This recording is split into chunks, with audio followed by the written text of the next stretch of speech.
Is it recording? It is Yes. recording.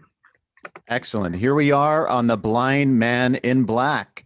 And I'm here, well, we are here. Rachel, my wife, is here with Beth Moore, who is a former special education teacher, singer, had something to do with the formation of the Green Party of California, but she will mention that exactly what that is.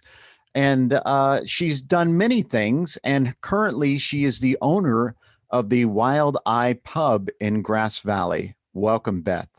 Thank you. It's a pleasure to be here with you. Excellent. Excellent. So, Rachel, Yes. welcome. Thank you. Thank you for co-hosting. Welcome, Brian Snyder, to your show. Thank you. So, Beth, how are you holding together through this pandemic? Well, I have to say that here we are arriving at what feels to us like the near end of the pandemic, and we're doing much better now. And I think it looks like we'll make it. It was pretty kind of dark and awful in that long tunnel for a while. And I likened it to many people as being on a hot air balloon, and we just kept chucking stuff over the edge and trying to keep it afloat. And for a minute, it scraped along the earth, but it stayed in the air. We threw off, the 62 vintage Airstream that was home at Burning Man for 10 years, sold that, sold the IRA I inherited from my stepdad when he passed in 2005, sold a bunch of personal possessions at yard sales, whatever we could do to just keep paying staff, keep paying bills, keep open. And now it looks like we've done it and we're on the other side, and May has been extraordinarily busy. So You guys were troopers. I really was impressed with the way that you just kept changing, just kept going with it and trying to figure out new things and still following the rules. And I was very impressive. And I was, because the business is fairly new. So yes, I was a little worried about you guys. But we shared that worry. really excited that you pulled through. Thank you very much. We celebrated our 3rd year anniversary this past Sunday. Yay! Congratulations. Yeah, thank you. So we feel like, okay, well, we had 6 months. Well, we had 6 months our first year, then we had a full year, and then we had 3 months and got shut down our second full year. So now we've never had a full year without COVID, but we're looking forward to having one soon. I guess that'll be next year. It won't be this year, but we're very excited. And May has been extraordinary. With May, we had a really good month, and we had a really great newspaper article in the Prospector. And we had our anniversary, well, right at the end of May, we had our anniversary concert and celebration. And we got to go away for Memorial Day for a minute. Yay, there it is. That's I just right. happened right here on the floor. Yeah. That wasn't even planted. That's great. And so all these things happened, and it just kind of went speeding up right to the end of May, and everything was busy and fast. And now we're like, oh, and the other big news, May 3rd, we applied for the Restaurant Revitalization Fund grant, and a couple of weeks later, we got news that we got that. Nice. So now we've got all these big events behind us, and now we've been sitting down and doing the research. We were up on the roof of the pub today, the very high 2nd-story roof, with a local HVAC guy looking at replacing our swamp cooler so that the kitchen staff don't run away in unison on the next hot day that we have. So yeah, so it's nice to have that cushion and fix some things. And I'm sure PG&E was happy to get their $23,000 that we hadn't paid in 14 months. Jesus. Yeah, so we're getting Well, there. congratulations on surviving the pandemic. Thank So I should kind of frame this in the sense, by the way, you can swear. Okay, You can thank say you. the 7 dirty words or whatever excites you. So I didn't mention that shit earlier, but now I'm mentioning that Ooh. shit now. Okay, So thank you. That was a little much. What did you want to say? I said that was a little much. Was it too much? Too much swearing? Okay, sorry about that. The sensitive listeners. It made it clear, though. It made it clear. So Okay. thanks. Yeah. All right. So yeah, the only reason I mentioned it because my last interview, Jose Luis Valenzuela, he said shit, and he went, "Oh, I'm sorry," and I said, "No, you can swear you want," but he didn't swear after that. I was disappointed. So, but in any case, I want to frame the conversation a little bit. I met you, Beth, because I joined the Green Party of Nevada County, because I was doing that in 2017 when I came back to Nevada County. I thought I could, you know, do something different, effective, and that's why I joined the Green Party of Nevada County, and that's where we met. And you were a critical part of that at the time, and I was very impressed by your organization skills, your mediation skills, and I just really I enjoyed spending time with you. So I'm glad you're here. And I want to kind of learn more about you, where you came from, what your life was like. What were the formative years like, the early years?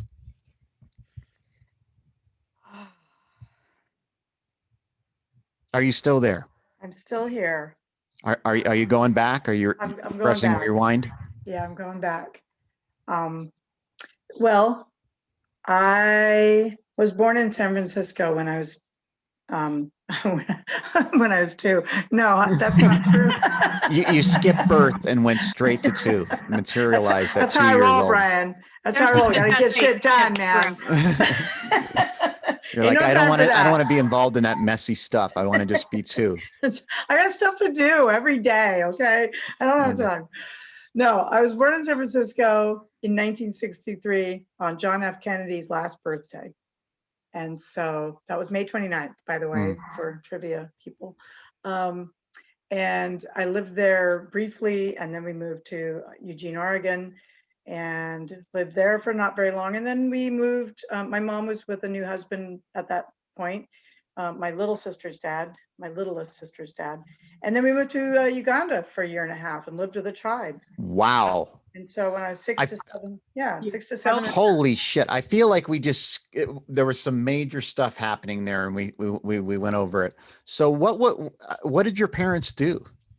My mother was, well, at the time, she was just doing college work and working and whatever, but in support of my little sister's dad, who was working toward his dissertation in anthropology. He would go on to get that dissertation, and my mom would then go on to get her dissertation in her PhD, in psychology, in human sexuality specifically. Oh, really? Yeah. And then my dad was working as a carpenter when my mom and he parted ways, and then he went into solar and other things. So, yeah, so they were still in formative places. I have to say that when we lived in Eugene before we went to Africa, and my mom was by then with my littlest sister's dad, we lived on a dead-end street named Jefferson Street, but my only context was Jefferson Airplane. And so we called it Jefferson Airplane Street at the age of 6, because that's all I knew about Jefferson. Nice. And then I later found years later that it was actually sort of a commune sort of situation. And not only that, but there was pretty free range relationship stuff happening there, but I didn't know that then. So it's kind of like the River Phoenix, Joaquin Phoenix situation. I mean, I guess so. That would have been about 1968. Okay. 9, right in there. Appropriate. Yeah. So yeah, my little sister was born in 67, Summer of Love, and so she was the baby at the time, and so she was about 2 when we went to Africa, which would have been about 1969. So the commune situation was in Africa or Eugene? That was in Eugene before we left to Africa. Okay. Now, there's a documentary about a commune thing? It's on Netflix. Is that what that's about? Is that? I don't know about that. Okay. I'm saying that some communes have more traditional relationship boundaries. Okay. This one was not one of those. Okay. This was free love, and everybody was trying out everybody else and whatever. I was gonna say, I'm already getting the feeling that your mom was kind of a free spirit. Yes, absolutely. And so was her husband at the time, my little sister's dad, which of course was eventually the undoing, because it almost always is. Yeah. But for a while you try that out and go, wow, this is great. We're so hip. We're so late 60s. We're cool. I'm doing the in stuff and being cool, having a sex in or do in or whatever they were doing then. But yeah. Do Doing you, it in do me, do him, do her, you know, they're doing it. So, yeah. But So her whole life revolved around sex because she had the commune and then she was studying it on you know, at a clinical level almost. yes. And in fact, then when we went to Africa, we lived with um, what would that be called? A polygamous tribe. Um, and so there were some interminglings there, although I don't think those happened with my particular parents, but they were studying them and they wrote all about them. And then they came back and there was a problem because one wanted to continue a fairly open way of relating, and the other felt like we need to get on with, you know, putting our post-Africa lives back together and having children to raise and everything else. And there was some disagreement there. And so that eventually was the undoing of that situation. So How was Africa for you though? it was really pretty amazing. So I never went to kindergarten or first grade. We just would study. I'd study with my mom an hour or two a day, kind of tutoring situation. But at any given time, you know, you could run around and see Gila monster kinds of lizards or chameleons on the roof of our tent. We lived in two tents under a large thatched roof. And one tent was sort of our family abode, and the other tent had all our supplies and everything. And then there was sort of a big hangout space in between the two under this big roof. And the part of their purpose for being there is they'd gotten a grant from the US government, letting them go study, but also deliver food each day to tribes people. And there was a bit of a famine going on, which worsened during the time we were there. And so every day they would take these amazingly large iron pots, which at other times doubled as our bathtubs and for us kids. But every day when the sun was midday, lots of gesturing, lots of charades for communication there. Everybody would come and they'd bring a bowl and they'd get a meal that was called posho. And posho was sort of like a cornmeal, like a coarse cream of wheat sort of thing, but made of corn. And so people would come with their bowls and the bowl would get filled and they could just go eat that, you know, that meal.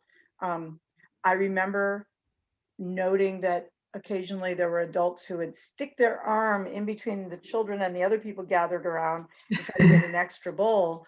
And that was because they wanted to ferment it. Because everybody loves to party. And they would have these crazy full moon dances. And I mean, this was really tribes people, like with big rings, little thin metal rings, but many of them around their necks, and beaded aprons made of goat skin. And we lived in, the kids were often, well, I mean, we lived with our parents, but we often were put to bed in the Land Rover. We had this old Land Rover, just like, picture the ones you've seen in all those documentaries of Africa back in the, yeah, it was that Land Rover. Right. Clunky metal squarish thing. And we would often sleep in those because where we lived, there was a hill tribe, like a mountain tribe, well, kind of a tall hill. And there was a valley tribe, and they would war in a somewhat passive way, but still occasionally people would get hurt, but they wanted to steal each other's goats and cattle. And they grew sorghum. Sorghum was the big main thing that they grew over there. So sometimes there'd be things flying around late at night, and so they would put us in the Land Rover just to, you know, keep us safe if things were at an elevated state right then. So but it was, yeah, it was very fun. We played lots of games. You know the game Mancala? I've heard of it, but I don't know what it is. Okay, it's a wooden board with a series of little divots, like yeah, right? yeah, and little marbles. Yeah. And pick them up, drop, drop, drop, pick them up, drop, drop, drop, like that. We would play that in little divots in the dirt with little pebbles. You know, it was like real. We would take these very large leaves off this one kind of tree, and if you rub them, they would make like soap bubbles. And if you scratched a nail on this one kind of tree, it would make rubber ooze out, and you'd spread it on your hand and let it dry a little bit and eat it with berries, and it was like gum. And there are all these just fun little things that the kids knew, and these were their games, and it's what we learned to do. And it was very fun actually being over there and just playing with kids in their environment and their habitat and kids do what kids do everywhere, I guess, with whatever they have, and it was fun. How long were you there? We were there about a year and a half. And how old are you? I was about 6 to 7.5. Okay. Now, did you have any encounters with any predator animals?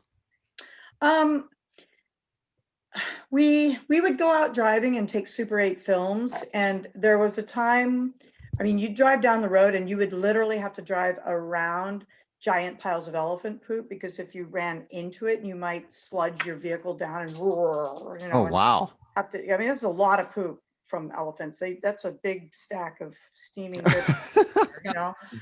So, but one time we got out and we were just out seeing different animals, and we could see far away, there was a situation with a rhinoceros, a mama elephant, and a baby. And the rhino unknowingly got in between them. And then the mama elephant was angry, and there was this big thing going on. And my stepdad was filming it, and he's on top of the Land Rover trying to film it. And of course, all the film is just shaking because he was, a little fearful, mainly because eventually the rhino left the sort of little valley they were in when it realized how unwelcome it was by that mama elephant, and eventually came up our way. And he's like, oh, what a great opportunity to keep filming this rhino. Except eventually the rhino was very curious about us and was kind of making its way over, and the shakiness of the film got more and more. Those great opportunities are why people get eaten by bears. That's exactly.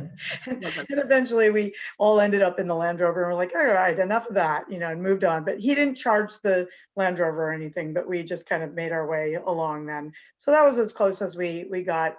There were some funny little monkey encounters and little things like that. There was a really very serious almost encounter one time with a large black scorpion. And here, in our area here in Nevada County, there are smallish brown ones, and they can hurt you, but they typically aren't going to poison you. They're super shy. I go look for black light at night. Yeah. And the black ones there were like big crayfish, crawdads, they were like these big, and like they had these monstrous exoskeletons in bright shiny black, and you're like, okay. Well, okay, what circle of hell did those things crawl out of? Exactly. And they're, they shouldn't be able to bite and pinch and like, why do they have all the? Yeah. And I think they make mad faces the whole time too. I mean, they're just like got it going on. But I remember we were playing, and my sister was stepping back, and all the kids were yelling something we couldn't understand. And we looked, and it was like, oh, and then she stepped forward, and at that point all these rocks flew at it, and they just basically stoned it to death. And we had to be careful of a number of things over there. My mom we all got some hepatitis B kind of stuff, which is related to bathroom issues, because that was an issue. And my mom also got malaria. She was in the hospital for a few weeks. Oh no. I was gonna say mosquitoes were an issue, probably. Yeah. Yeah. Hey, yeah. Beth, did you sit back a little bit, because it seemed like your volume went down a little bit? Oh, I don't think so. But did you notice that, Rachel? Okay, maybe it's just me. Okay. Yeah. I'll shout. Okay, you sound fine. So what is your most beautiful memory from there? That's a nice question. But you're not going to answer it. She's thinking. I know. Yeah, I'm thinking most beautiful memory from there. I'm still thinking about the scorpion. Yeah, that was. So they were really poisonous, right? They were. I thought ours weren't poisonous. I thought I should probably stop looking for them if they are, because the ones in Africa were very poisonous. But the ones here I thought were harmless. So are we talking like poisonous, like if you don't get to the doctor within a couple hours, you're done? Yeah, like rattlesnake poisonous. Okay. Yeah, where here I understand, depending on your like, are you allergic to bee stings? Are you allergic, that Yeah, I kind thought of they're like bee level. Yeah, exactly. And the ones here are a little worse than bee level, but mostly you're going to be okay. But yeah, I would say my most beautiful memory of Africa was the baby goats. They had a very goat eating and goat raising and goat milking kind of culture, and so often there were goats wandering around with this this white, no, not white, clear, shiny bulb sticking out of the back of them, which turned out to every single time contain a baby goat about to be born that was gradually making its way. And the mamas would just walk around and do their business while, waiting for that baby to get out here. And eventually the baby would, fall on the ground, and everything would break open, and the mama would come kind of lick it in a nonchalant way. And then eventually one or another kid, sometimes us or the tribe's kids, would, often grab the baby and just sit and stroke it in the sunshine as it dried. And that was just, I just remember the smell, a very gamey smell, and the sunshine, and just the sweetness of that. I loved that. Now, see, I have goat memories of that same age, and they were jerks. I thought they were jerks. I spent a lot of time on the Quaker, on the Reynolds Quaker farm here when I was little, and they would, I'd be walking around, and they'd headbutt me in the chest and knock me over because they were wanting to play, and I just furious all the time at them. Oh, yeah. Don't. It's the same size. Beth, I have to ask you this because it's really vivid in my mind. Did you watch Saturday Night Live? I did. Do you remember the sketch with Will Ferrell where he played the professor that was very, I don't know, promiscuous? Like he and his wife were like swingers. It reminded me, I wondered if your parents, your mother and stepfather, were modeled after that, because they have this thing where they talk about, we were eating raw goat meat and we rubbed the goat meat on our bellies and made love. The hot tub. In the hot tub. I don't know. I mean, I have never heard that they were the model, but I'm going to have to watch that again and see how much of it lines up. You never know. Inspiration comes from all kinds of places. Yeah, that's very, I mean, did you ever see Who's Afraid of Virginia Woolf, the movie? I know the play because I was, Okay. There were parts of that lined up too. Right. Sadly. So they like to argue. Well, yes, at times. And then there was the drinking. Right. So, right. Yeah. Wow. Intense. So what happened after Africa? Well, we got back and we landed in Oswego, New York. Holy shit. What? Are you serious? I am serious. I used to live in near Syracuse. Then we went to Syracuse. Wow. And lived in married students housing for a little bit there. And I wasn't allowed to play on the Little League team, but what was that about? My friend Terry could. And so I'd work out with him batting and catching to help him get ready for Little League, because I wasn't allowed to be on it, but that was okay. Well, what was... Oh, because I was a girl. But by who? The team or the... Well, because I was a girl, and it was 1973. So, yeah, we hadn't quite come into all that Title X stuff yet. They hadn't gone, girls can swing a bat. I was gonna say, I was in Little League, but it would have been in more like 83. I'm older. See, I don't see it that way. I don't see you that way. Well, I see us as very kindred spirits. But isn't it funny to think of all those transitions that happen through our lives? Well, especially because we're not that part in age. I mean, exactly. But you think about that and the transitions that happen and each person's experience, like, okay, and now here's the next person at 10 and the next person at 10, and it's going to be a little different each of the ways, and I've heard stories from elders all of my life who were like, oh yeah, when we went here, we had to wear skirts. We couldn't wear pants, or, and each new thing, it's like, really? But that to me, that's weird. But then I say to somebody, I wasn't allowed to play on the Little League team yet. And it's like, really? And it just keeps changing. And that's actually a wonderful thing. I love those transitions. I love that it keeps changing and getting better for all of us. At least I think it gets better mostly. The times are changing. Hallelujah. Sing it, brother. The times are changing. That's perfect. I practiced this just for this episode. Thank you, Brian. You're welcome. You're welcome. So then what happened? So did that affect not getting into Little League? Did that have a profound effect on your life? No.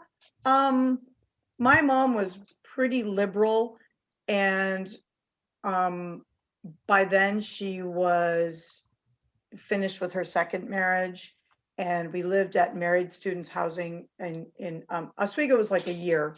So I'll backtrack a second. We got back, we lived in a 4-story, soon to be demolished, really wonderful old house in Oswego, because the college owned it, where her second husband was teaching. And so they were willing to let us kind of land there, which was amazing to get back from Africa. And I got to choose to have my bedroom painted sunset pink, and it was like this bright pink. But it was such culture shock to go from living with the tribe in Africa for a year and a half, like literally with the tribe, and then to go into school for my first time in Australia. Oh, yeah. And I'd never been in school before. Now I'm in second grade, and it was evident that all that English tutoring had paid off, but the lack of math tutoring also showed. So yeah, my mom wasn't really a math fan, and so all those things became evident. Well, that's why God invented calculus. What's that? I said that's why God invented calculus. Exactly. That's what I told all my students. Do you have a lion in your house or something? No, are you It's a hearing weird echo clicking? that's happening. What are you hearing? It Well- sounds like there's like growling, but not like a dog, but it's like a lion. Oh, At first I thought it was the dogs, and then I realized, because it was doing it after I talked, and it did it once after you talked, Brian. It's an echo of us that sounds kind of like Satan is repeating what we Oh, said. really? Yeah. Oh, does somebody have the like external speakers? Like, I don't like baby goats. I don't like baby goats. So, Beth, do you have external speakers? I don't. Rachel, do you have external speakers? No, And I'm not hearing what you're talking about. it stopped. It just stopped doing it because we mentioned it, because Satan heard us and he's not interested anymore. Is Satan here with us? Did I admit him? Well, we were talking about goats Okay, so and full moon dances. there we That's go. right. All right. So I'm sorry. So we were talking about math. Yes, I just want to say a couple And quick math. things about having entered school. And Okay. one was that it was a culture shock to go to school. And also it was a very white community. So that was weird. Mhm. And also that's when I learned about the Pledge of Allegiance for the first time, was in second grade. Because like I said, I hadn't been to kindergarten or first grade. And so I had to learn the Pledge of Allegiance, which of course my classmates all had 2 years up on me, and they knew how to say it wrong already for 2 years. Which, because lots of people say it wrong forever.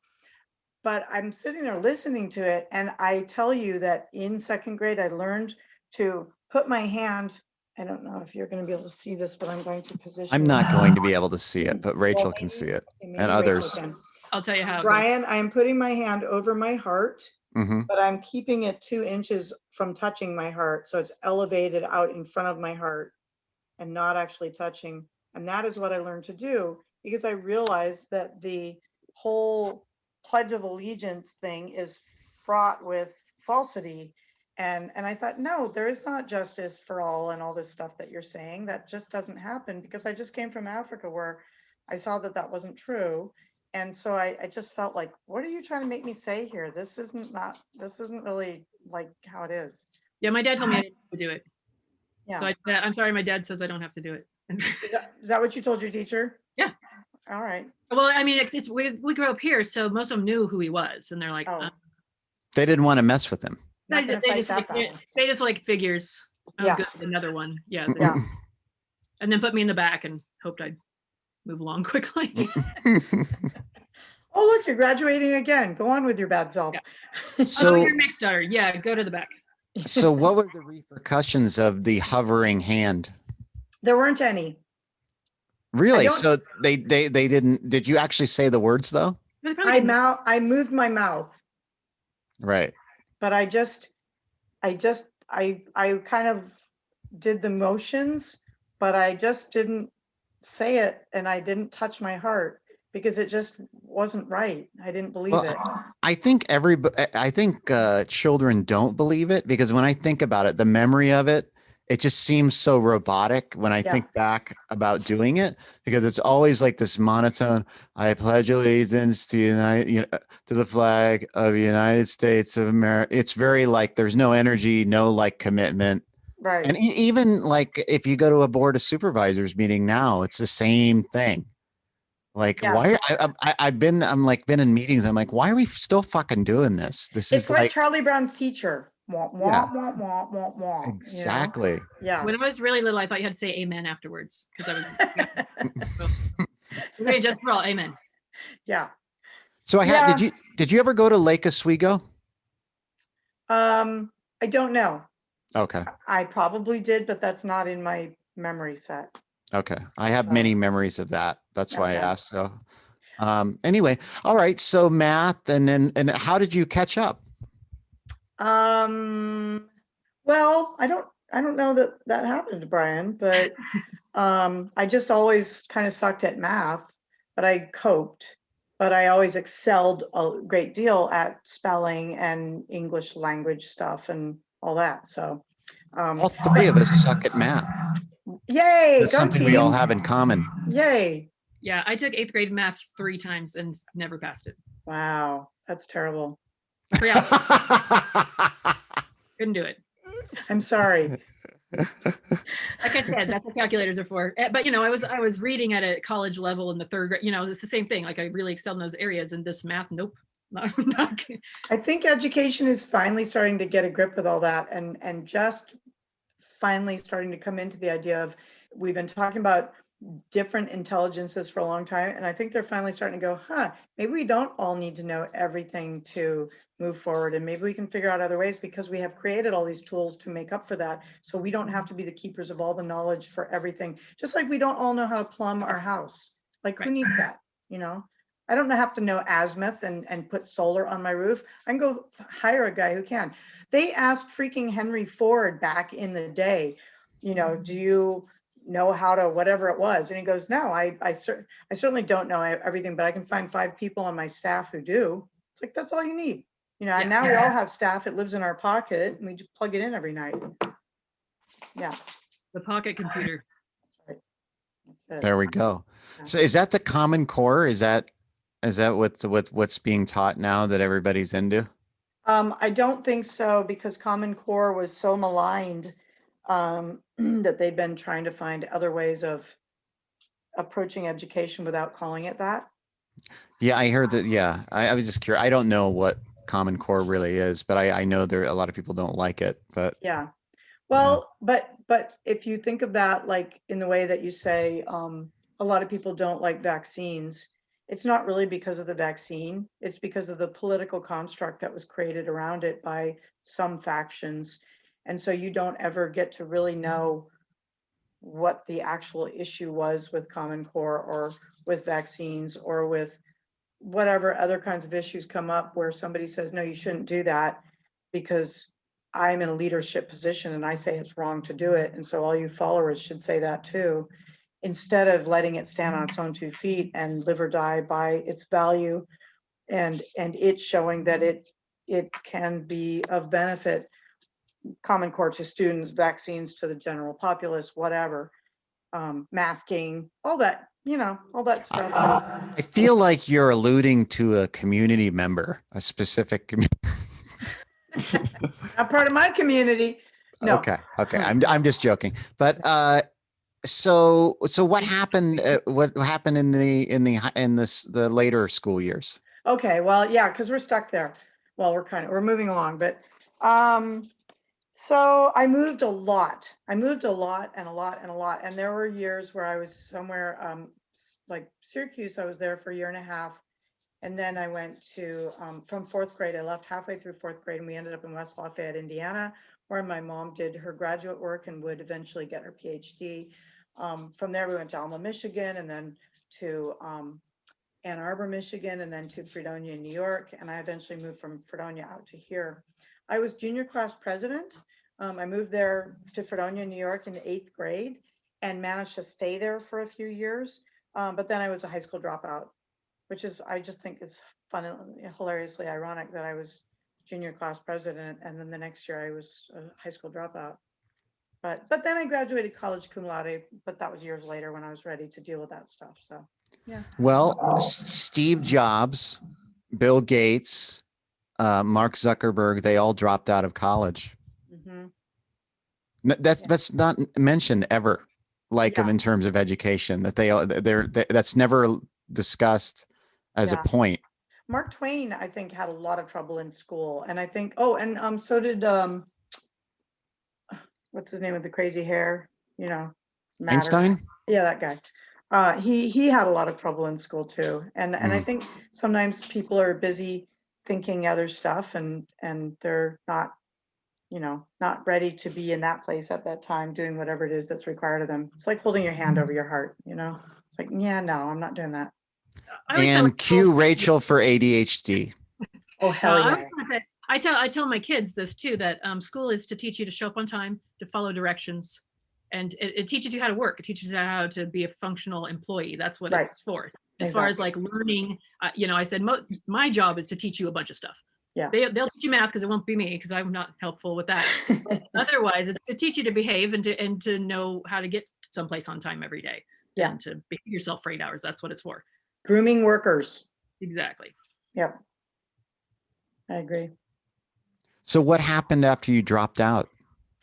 I moved to California, and I've been here since.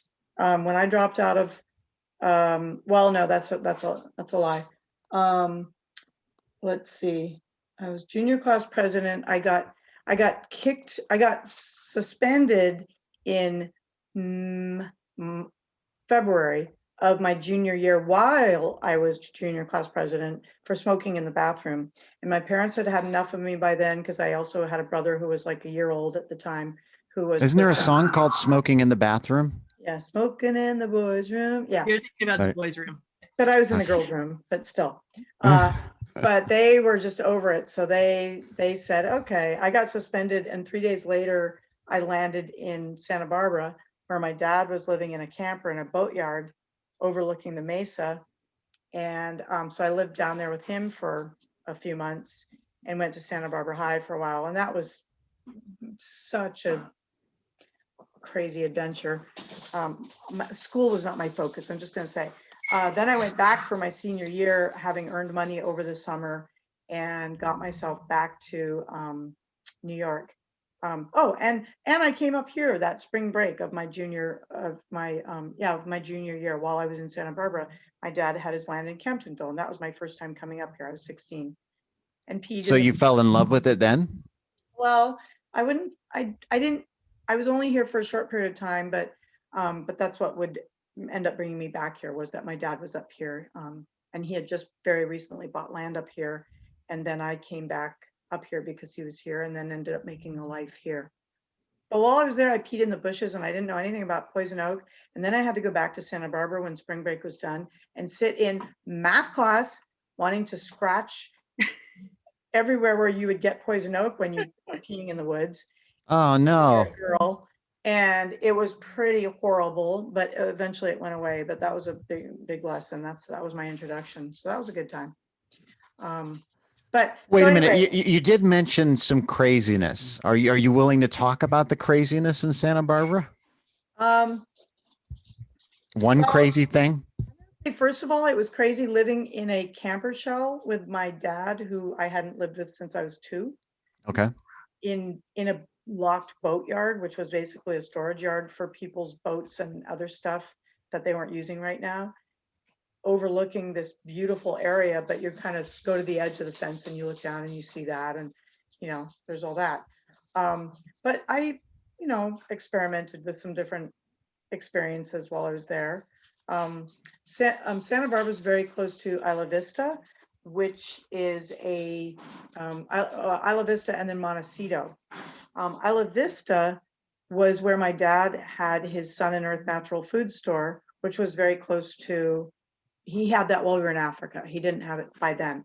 Mm-hmm. But he had a natural food store, and he had a 40-foot geodesic dome and this whole garden in the back, divided into the 12 sections of the zodiac, and with different plantings in each section of the zodiac. It was so hippie.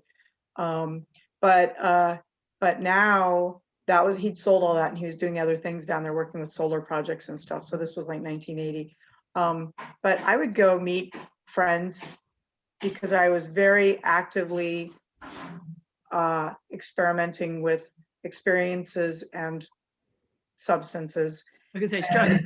I like the term experiences. That's right. Very Yes. generalized. That's right. And we would go to Montecito, where the rich people lived, and go take mind-altering substances and go in the full moon and drink wine and hang out on the beach. And there's this old broken down natural hot springs that somebody once built a wall around, but it's kind of breaking down now. And go hike up there, sometimes wearing clothes or not, and go sit in the hot spring there.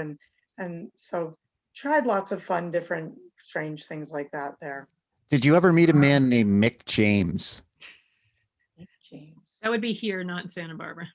Well, your dad was all over the place. He was not in Santa Barbara. Okay. But You know, I don't think I ever met Rachel's dad. Okay. I don't know, but I mean, I've lived in Nevada County since 1982, January 82. So I've his been here almost 40 years.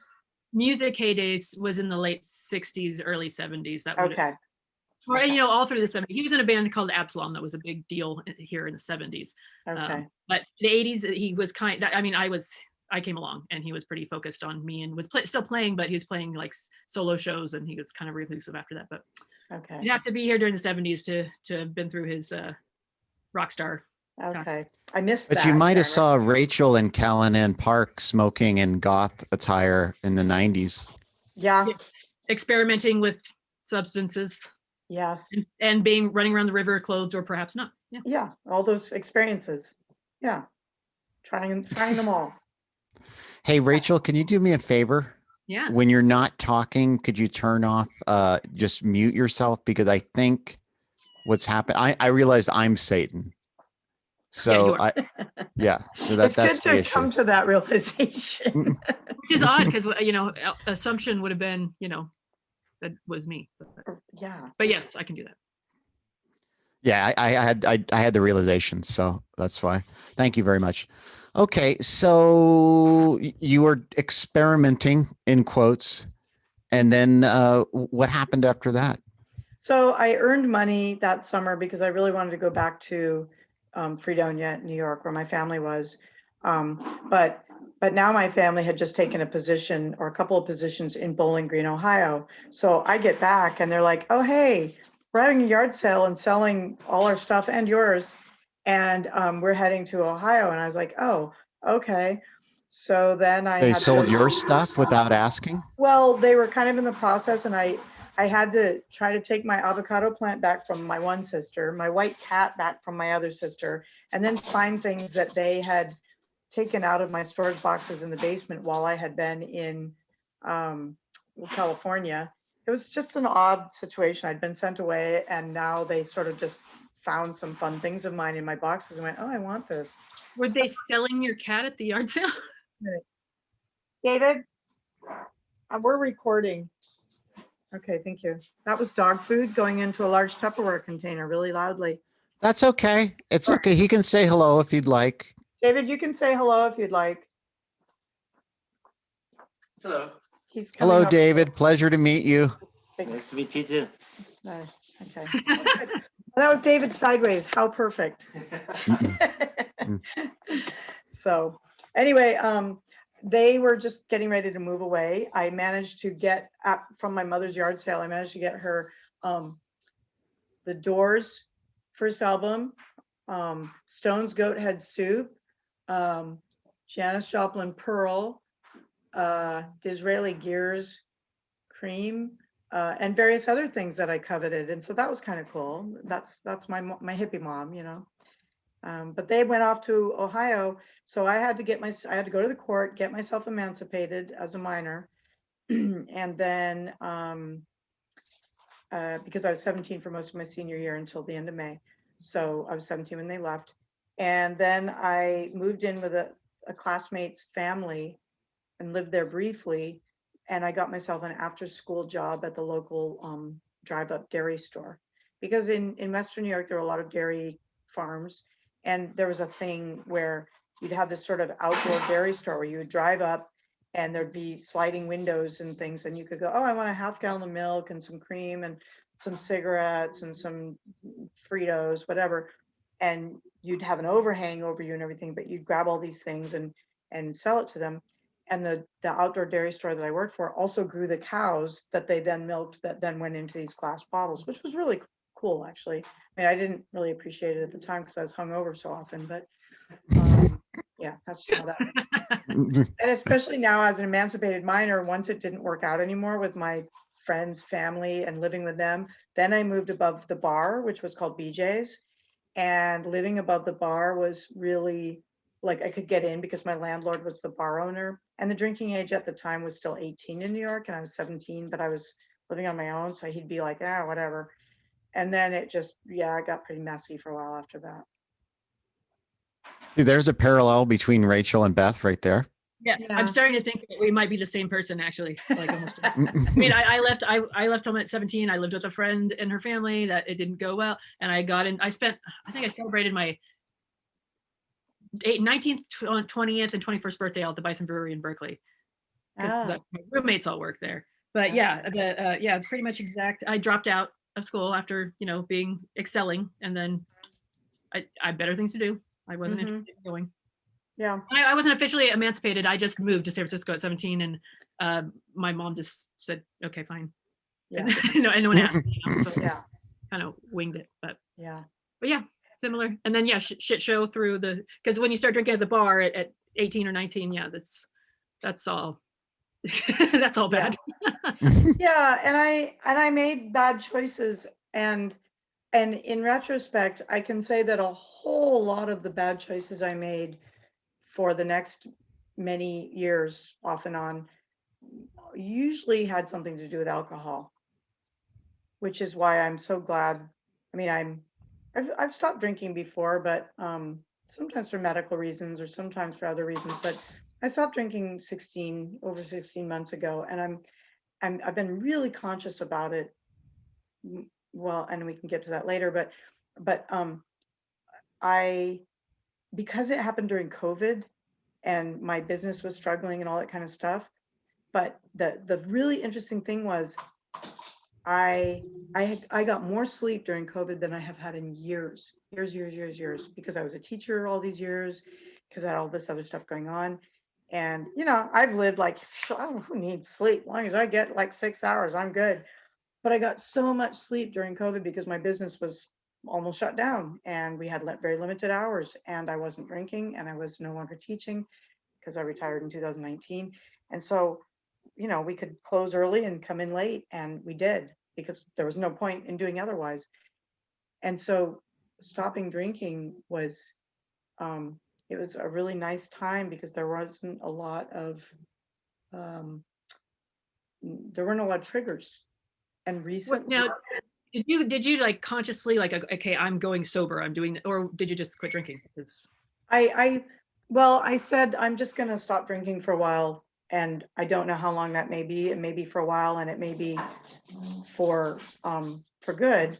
But it was specifically because I had realized that I had such a really bad habit going with tequila. Well, with all alcohol really, but tequila was my main go-to. There's usually one that you have a more dysfunctional relationship with than the rest of them. Yeah, that was my definite habit, is like it was the answer to everything. Bad day, stressed out after fixing the sound for the band that's about to start playing, late night argument with my daughter. I mean, whatever. Tequila was the answer for me. And tequila's a sassy one. Yeah, it is. Yeah. So is mezcal. That was the one that was the last thing I drank. Mm-hmm. Yeah. Same family. Yeah. Yeah. But I didn't realize what a blessing it was and how that helped, because I was very conscious about it. I thought, okay, I need to make sure I'm eating well. I need to make sure I'm hydrating. I need to make sure I've got some other strategies. I'm going to get kava stress-free tea and chamomile tea and have these other things around. I need to talk myself through taking breaks now and then. And this was the end of January that I quit, right? Not knowing COVID was coming. So I'm like, okay, I need to put these things in place because I know better. I know when you quit one thing, you have to do other stuff to fill the void. Otherwise, the void takes over and you just go back to your bad habit. And so I knew, and I was planning. And so people, universally, I say, yeah, I quit drinking 6 weeks before COVID. And they're like, oh my God, how did you stay with it? And I'm thinking, it was good, actually. I And did. you had access to an entire bar Right, on exactly. top of that. Yeah. But the crazy aha thing for me was just recently in May, as business has been slamming back to a very busy time, I am getting less sleep now. And I have realized some days we're doing inventory, I open up something like, how's this when I smell it? And I'm like, damn, that scotch smells good. And I went, oh, I hadn't been there in a long time.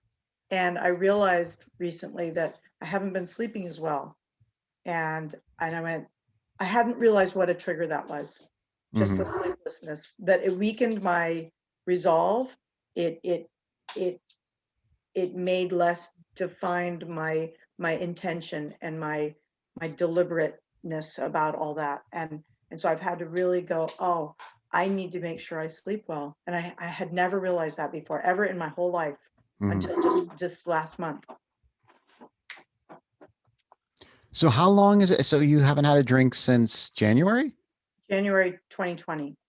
Wow. So Congratulations. thank you. Yeah, and I feel good. And I wake up every day feeling really good. But part of it is when I have slept well. That turns out to be a big deal. And so Yeah, what's that like? I know that's yeah, and I'm not there again this past month, and I have to go, oh, I need to put things in, I need to make sure I'm taking care of that, to hold that line. So yeah. Yeah, in my late teens, early 20s, that was a whole period of a lot of experimenting with relationship and substances and boundaries, and mostly me running right past all of them.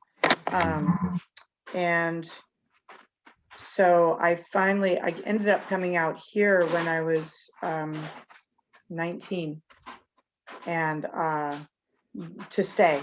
And like I said, my dad had property in Camptonville, and I ended up landing there in January of what would that be, 1982.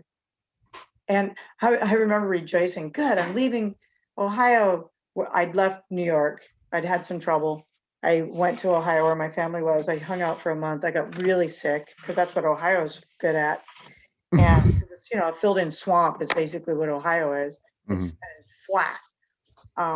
But I left there thinking, oh, good, I'm done with this stupid winter. That December, John Lennon had just died recently, and it's awful being here, and I'm over it, and I just want to leave this whole awful place, and I'm going to come out here and be in beautiful California, and it's going to be sunny and gorgeous, and I'm tired of this wintry, gross, freezing rain yuckiness. So I left. It was 10 degrees below freezing rain in Ohio when I left there. And I got out here, it was 10 degrees above, and it had snowed heavily in Camptonville. And my dad had found a bus that somebody retrofitted so it could be my little apartment in Camptonville. And I went there, and there was like 6 inches of mud under a foot of snow. And I'm like, what is this? And then I had to bundle up in long johns and blankets and get in the sleeping bag. And here's my half cup of tea by my head, and stoke the fire before I did all that.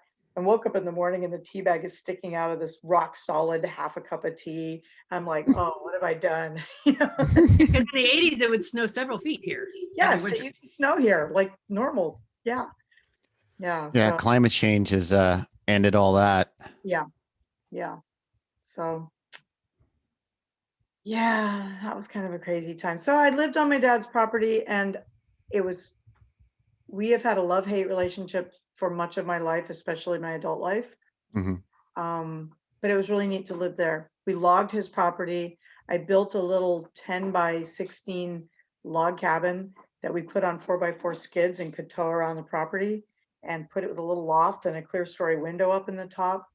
And he taught me how to do that. We had a sketchbook and we did all that. And I physically, literally logged his property. We took the trees to Tree Lowers Mill. Is that familiar to you, Rachel? Yeah, sorry. Yeah. Yeah, it does sound familiar. Yeah. So Tree Lower, they had a portable mill in Camptonville. We took the trees there. They milled them, and then we brought it back to the property. And because he was up off of old Mill Road and the old Barch Ridge Ranch, the Barch family ranch out there, a historical family out there. And just Yeah, a second, David, can you help Henry get his ball out from under the couch so he stops tearing up the couch? Our dog is so addicted to this little blue ball. He's ridiculous. We're kind of worried about him. I think he needs dog therapy, but anyway. Brian offers that, by the way. That's one of the services he's gonna. Yes, does?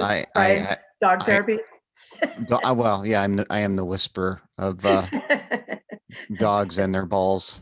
I'll have to, well, that's an interesting concept, but I'll have to introduce you to Henry and see if you can help him. But yeah, we built that, I built that cabin, and it was a really neat thing. So were you like hoisting logs up and doing all that? Yeah. Wow, that's Yeah, intense. we had to put these big chains on a tree limb and then take them down and set choke on the logs and use a PV to roll it and then pull it up the hill with this big 10-wheeler he had. And so it was just you and him, right? Yeah. Wow. I'll tell you. So I mean, how did that affect your relationship? Did it help it, like building that cabin? It was good for a while. But my dad's pretty crazy, and anybody who knows him well will tell you that. So I feel okay saying that. Also, we're on the outs again now. It seems like every few years he doesn't talk to me for a few years, and we're in that place now. So and then there have been periods of time where he's been extraordinarily helpful, and stepped in ways that were really helpful at that time. So it's just. Did he help with the pub? Well, not directly. Okay. But the most wonderful thing he did was he watched my kids one night a week for several years when they were very little, so that I could go to college and go. Then once I used up my community college classes I could do, then I could go to Sierra, or not Sierra. I did Sierra, then I did Rockland, then I did Sac State. And he would pick my kids up from school that afternoon and take them back to school, keep them overnight, feed them, take them back to school the next morning, which let me go to Sac State, try to cram all my classes that I could into one night, study into the night, and get myself back to work or whatever I had to do the next day without having to figure out my kids. And were you living in the cabin when all that was happening? Oh, no, this was years later. That was years later. But during that cabin time, I was like 19 and 20 years old, right around then. And I think he was really happy to be able to share his carpentry skills with me and his back to the land skills and the things that he had learned. And just have me around there. I think he was pretty lonely up on the land himself at the time.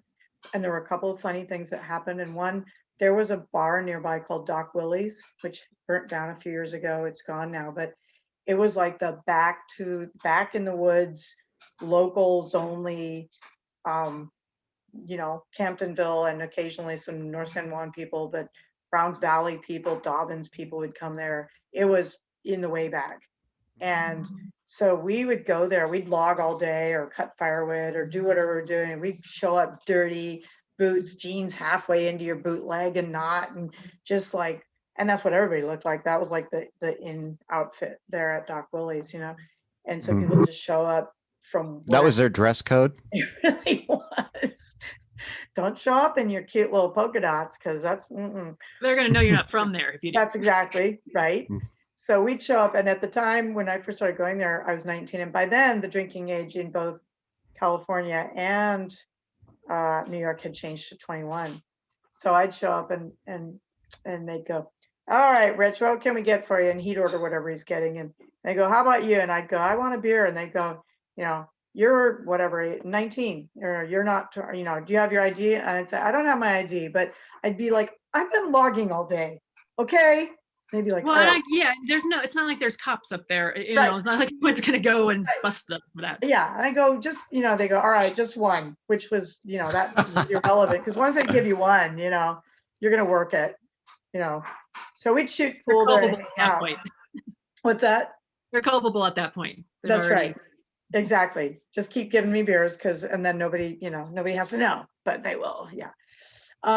So there was this one time we were there. My dad had this old funky GMC, like early 60s pickup truck that he had painted blue with a paintbrush and would routinely touch up with the paintbrush. And it looked like it, you could tell, but who cared? It's up there. Did you just use like house paint? I don't even know. Probably, it's something, but it worked okay, And so we're up there and we drank so much this night. We drank and we drank and we were just so busted drunk. And so now we have to go back down the road and go back out to the property, which is not very far. We're not going to be on the main road for very long. But we go to get in and he has killed, the headlights won't work. And I don't know why. He probably drove over bushes or something. He's like a bull in a china shop. So we're trying to get back to the land and there's no headlights and that's okay while we're on 49 or what's that road that turns off there to go to Bullard's Bar, whatever road that is. So for a very short time you're on this main highway and then you have to turn down this dark gravel shrouded by trees road that twists and turns and it's just dark. Well, for people who aren't from around here, I just like Camptonville. It's in the deep woods. It's in the Tahoe National Forest, and it's deep woods. There's no street lights. There's bears and mountain lions and woods. Right. Yeah. So we're in that, and we're drunk, and we're driving this truck, and so we get to the edge of the road, and it's like, well, we're not going to be able to see, and so I'm like, well, he's like, well, I've got 2 flashlights, and so I'm like, okay. He's like, well, why don't you sit on the hood? And hold the 2 flashlights. I was just going to say, if you have flashlights, you sit on the. Another thing we have in common. Okay, sorry. I was going to say, why not just hang each one out the window? Then you're both. Well, I had an art car at Burning Man that I had to sit on and hold the headlight in because it kept falling out. And so my job was to hold. Yeah. And Brian, that might have made sense, to either of those methods. But no, I sat on the hood holding the flashlights, which of course then turned into how am I going to remain on the hood with my dad driving as we go down these twisty turny rock roads. So then I remember and stupidly share my special skill, which is I have these toes. Well, it's one of my skills, but it's a nice one. I have these toes that, like, at least when I was younger, I could curl my toes around a monkey bar and hold myself up with them. Wow. Can you still do that?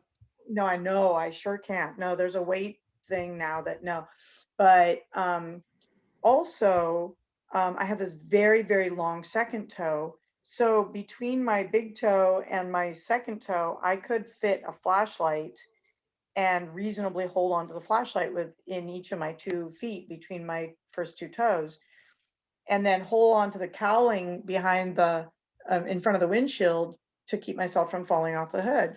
And I don't know why I offered to do this, but we both agreed that was going to be the way to get us home and be able to see, with my feet holding the flashlights near the front of the hood and my hands holding the cowling. So I'm kind of spread eagle on the hood of this truck, which evidently not very long into it, my dad found tremendously funny, and he starts laughing, and he's drunk and I'm drunk holding it. So I'm also laughing. But pretty soon, in addition to finding it funny, he decides that it would be funny to make the drive more challenging, to see, could I really hold on and would my toes really hold on to these flashlights, which are banging around on the hood, but I'm holding on to them, and they're mostly pointing somewhere near the road often. And so he's not driving carefully. He's driving intentionally to make this more challenging. Like, let's take it to the next level. He didn't say that, but that's what he was doing. Mm-hmm. And so he's laughing hysterically, which is also making him drive worse and worse, because he's like cracking himself up, except I think he'd lost focus on the idea that it was his daughter on the hood of this truck, and that ultimately this is a dangerous act that these two drunk people are engaged in here, more so for me. And so I think eventually, I don't actually know how that all ended. It did not end with me falling off the truck and getting run over, so that's good. But I think at some point I just said I just couldn't continue this, and we were going to just have to now drive very, very slowly home, such that we were at the speed that was reasonable for people who couldn't see where they were going at all, and yet we're driving drunk to get there. So See, that's what ratchet straps are for. what's that? That's what ratchet straps are for. Yeah, I would have just ratcheted you to the hood. I see, that would have been better. Yeah, but we didn't think about that. But it was a pretty funny scene for a while there. So yeah. So So where anyway, did you go from there? Well, I was around there for a while, but then I hung out with this guy, and then he got in some trouble, and we ran off to Oregon together. And Now then you're glossing over that. I You're, know, I know. was it like serious, like Folsom prison trouble, or just like It was some minor? yeah, it was some trouble where he was supposed to report himself to jail. Okay. He was quite a bit older than me, and I don't even know what he had done, because he did it before I was on the scene, and it had worked through the court for a while. And he was a long timer here, and they knew him here and stuff like that. I mean, he was a nice guy who just couldn't stay out of trouble, and did stupid things. Um, but so he decided he didn't want to go to jail. They let him go because they said, okay, we're sentencing you and you're gonna have to go to jail, but you can go. He's like, oh, but I have to go put my truck away and it's full of tools and I can't just go to jail from here. They said, okay, we'll come back at 5. This is Karen Gunderson, who used to be the judge in Nevada County. I was gonna say that's classic Nevada County. All right, well, just get back when you're done. Yeah. And she had a very sad and untimely death later by her own choosing. But anyway, or that's at least how the story goes. But anyway, so they said, okay, you can come back at 5 o'clock or whatever to turn yourself in. And by then he had hightailed it up to Camptonville, and he was a carpenter. So he built this really cute little shiplapped cedar shake camper shell over the back of the little truck he was driving. And then we took off to Oregon the next day or a couple days later or whatever. But we ran into adventures along the way. That truck didn't actually make it to Oregon. I don't remember what happened exactly, but we ran out of gas and we're trying to get gas, and various misadventures along the way. That truck didn't make it. We made it to Oregon, and then yeah, it just went poorly the whole way. And I was young, and I'm just trying to like, oh my gosh, what am I doing here? So anyway, I came back without him because he wasn't allowed to come back. And I came back on probation, as it turned out. And then I went to work, and I worked doing a bunch of firewood, and I worked off Discovery Way on Newtown Road in Grass Valley. And at the time there was not a single house there. And I worked with people who were doing land and lot clearing for the real estate agent who was hoping to make it a giant housing project. And that was good work. And I worked hard, rebuilding chainsaws and making firewood and split rail cedar fences and all that kind of stuff. I feel like there's a theme of wood in your life. Your father was a carpenter. You work with wood. You dated a carpenter. A lot of wood I didn't happening. really think about that, but you're right. Yeah. And I love wood. I love wood. And I have a lot of wood in my house. And yeah, I just, well, I guess everybody does, but I have things I've collected, not just what the house is made of. And yeah, so. So you have a lot of wood paraphernalia. I do have a lot of wood paraphernalia. Yeah. Yeah. So, I mean, I'm looking right now, I have on my mantle, I have a bunch of stools that were made by the people in the tribe in Uganda on my mantle here, and just neat little weird. That's amazing. You still have those. Yeah. Some of them I got when my mom passed away. And When did she pass? She passed in 2016. I took care of her for 11 years, and she passed in my arms on a gloriously beautiful day in 2016. And so I ended up with some of her things. And so, yeah. You've got some cool stuff. I mean, the wild eyes, I love the way that you've decorated in there. It's so cute. Thank you. Yeah, it's fun. You got some good tchotchkes. Yes. Yeah. So, well, from there, I actually ended up going to work for a printing company they needed somebody in shipping, and I got this shipping job. Once again, wood, paper. Yeah, it is so related. And I wasn't there for very long when I caught a major error as I was packaging thing. They had put a comma like between, like it was like Kansas, comma, city, comma, or something like that. They put the comma in the wrong spot, and I caught it before it got shipped. So they said, awesome, you're going in the art department. So I went there, and I learned to do text setting, when you would take the little razor blade and actually cut the little letters slightly apart if you needed to travel it on a curved line, like before you could do that on a computer. Mhm. So I did that for a while, and then they moved me to purchasing, which was really cool. And that was a fun job. I really enjoyed that, and I learned a lot about different what different materials were made of. And it was right when all of the personal computers were just taking off. This was like the early 80s. So we had to The Apple II. Lexan. Yeah, we back printed Lexan with what we called baby shit yellow, but it was really HP golden or HP yellow or something like that. But it really, the color was better, called baby shit yellow. And it was also just when they were starting to make all those cash registers where you touch the silver on, I mean, you back printed with silver, and so it was conductive. So they were just starting to make buttons go away where you could touch the screen and it would connect under the screen. It was pressure sensitive under, and you could control it that way because computers were just starting to happen. So it was really kind of neat. There are a lot of really cool things happening with all that. And I got to design some flow charts and for die cuts. And yeah, that was a fun time working with people who were kind of on the edge of the technology that was happening. And we made products for Hewlett Packard, for Freightliner, for Panasonic, all kinds of different people, and then they were neat products. So Yeah, not Where everybody was knows this? that area was big. Tech was a big tech boom place. yeah, Because of Grassville and all that. yeah.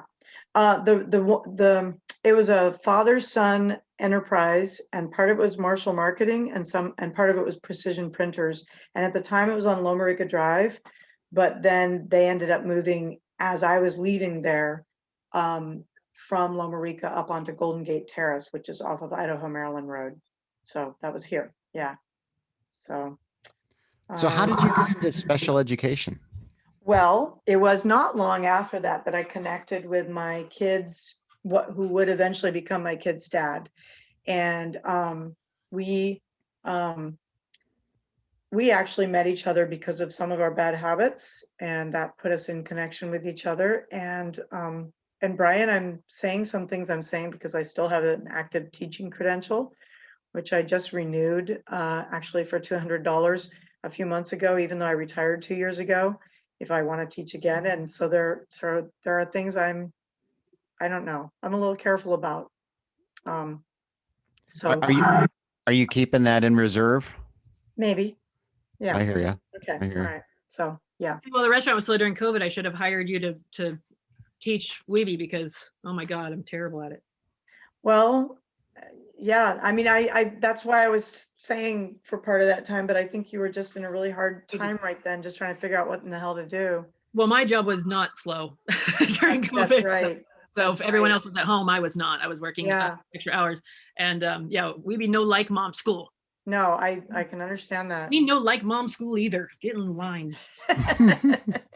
Nobody's liking that. No, it was not. Yeah. Well, I mean, we're both neurodivergent, so it was not. Really struggled through that. You really, yeah, we did. Yeah. But we got through it. You know, today was the last day. Yay! Yay, it's That's over. exciting. Yay. Oh my God. So Yeah. you would think two ADHD people would cancel each other out. No, No, that's just. no, they hyper spiral. Is that a term? Well, I just made it up. I like it. Valid, though. I like it. Yeah, that Yeah. would make sense. Because Yeah. I call them my twin fire tornadoes. So that Yes. the spiraling thing is like fits into that whole metaphor. Yeah. It's like whoop, whoop, whoop, whoop, whoop, whoop, whoop, whoop, whoop, And we whoop. do, Yeah. and we do. We just wind each other up, and Yeah. we also Exactly. we're really really close, so we're really connected. But man, I fight with him like we're siblings. Like he's Yeah. 6, and I'm just like, no, you didn't. He's like, yes, I did. I'm like, oh no, you didn't. And we're on the same level. I have no authority. I'm totally different than with my older boy. My older boy has Asperger's, and it was a completely different dynamic. But Yeah. This one and I mean, we're just too much alike. We just, Mhm. I won't, you will, I won't. Yeah. Well, when I connected with my kid's dad, it was as a result of bad habits we were both engaged in at the time. And it was not long after that that I was pregnant. I was 22, and so then I had, as soon as I knew, I mean, I was already kind of easing away from some of that behavior, but as soon as I had an inkling that I might be pregnant, I was done with all that, because my thing was like, okay, well, whatever I'm doing to or for my own entertainment and recreation choices, I'm not choosing that for two people. And so that was just done, period. And all of that. And so Did you have a lot of people kind of skeptical that, that you could even do that? I'm saying that because I did. I got pregnant at 22 as well, and it was not a problem. I mean, that was it. I was done. yeah. Because obviously I'm done, because I'm just not just me anymore. And everyone's like, oh, please, you can't quit smoking. You can't quit. Well, of course I can. Yeah. I think there was a little bit of skepticism, but I'm also, pretty strong-willed, and I think people also knew that about me. And I also hadn't been in this community for very long, so I didn't have that whole social circle of people going, oh yeah, well, whatever. You didn't have the reputation. Like you were a lifer here, so Oh no, I left here at 19. This is in the Bay Area. I spent the majority of my adulthood in the Bay Area. Okay, yeah. But I did have I did have a, at that point, I worked at a record store, so it's kind of Empire Records, where I had a really fairly large, tight group of friends that I partied with all the time, that were like, you're what? Oh, that's gonna go badly. Yeah. I was the only one who had a kid during my, my social group. I was the only one who had a kid for years, and then all my friends started having kids at 40 after mine was grown, and then I had Nico, and because I'm crazy. Well, yeah, and I found, I mean, because I was also far away from my people, for the most part. I mean, I had some friends I'd made while I was here, but I hadn't been here all that long.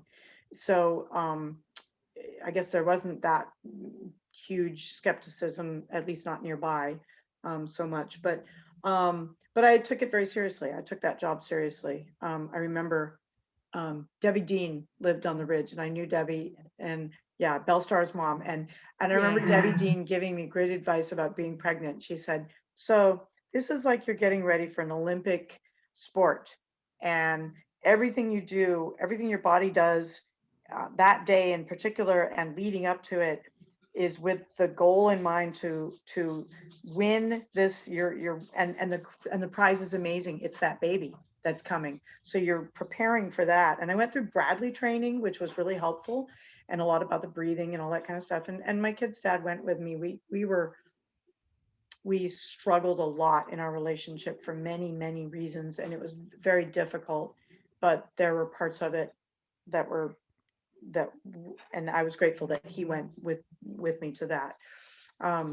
So anyway, I remember, just being very conscious when I went, and I had Forrest at Sierra Nevada Hospital right here in town. And I remember being very, very conscious of that advice from Debbie Dean, and breathing. And when I started going into transitions and all that kind of stuff, I started counting, because I'm like counting to see how long it's lasting. Well, that turned into a mantra for me. Counting, I mean, I must have counted almost nonstop the entire time, because I'd start counting for a contraction, and then I would just be, and I wasn't really counting. Originally I was counting seconds, then I was just counting for mental health. Is that Lamaze? No, it was the Bradley method. Okay. It was a little bit different.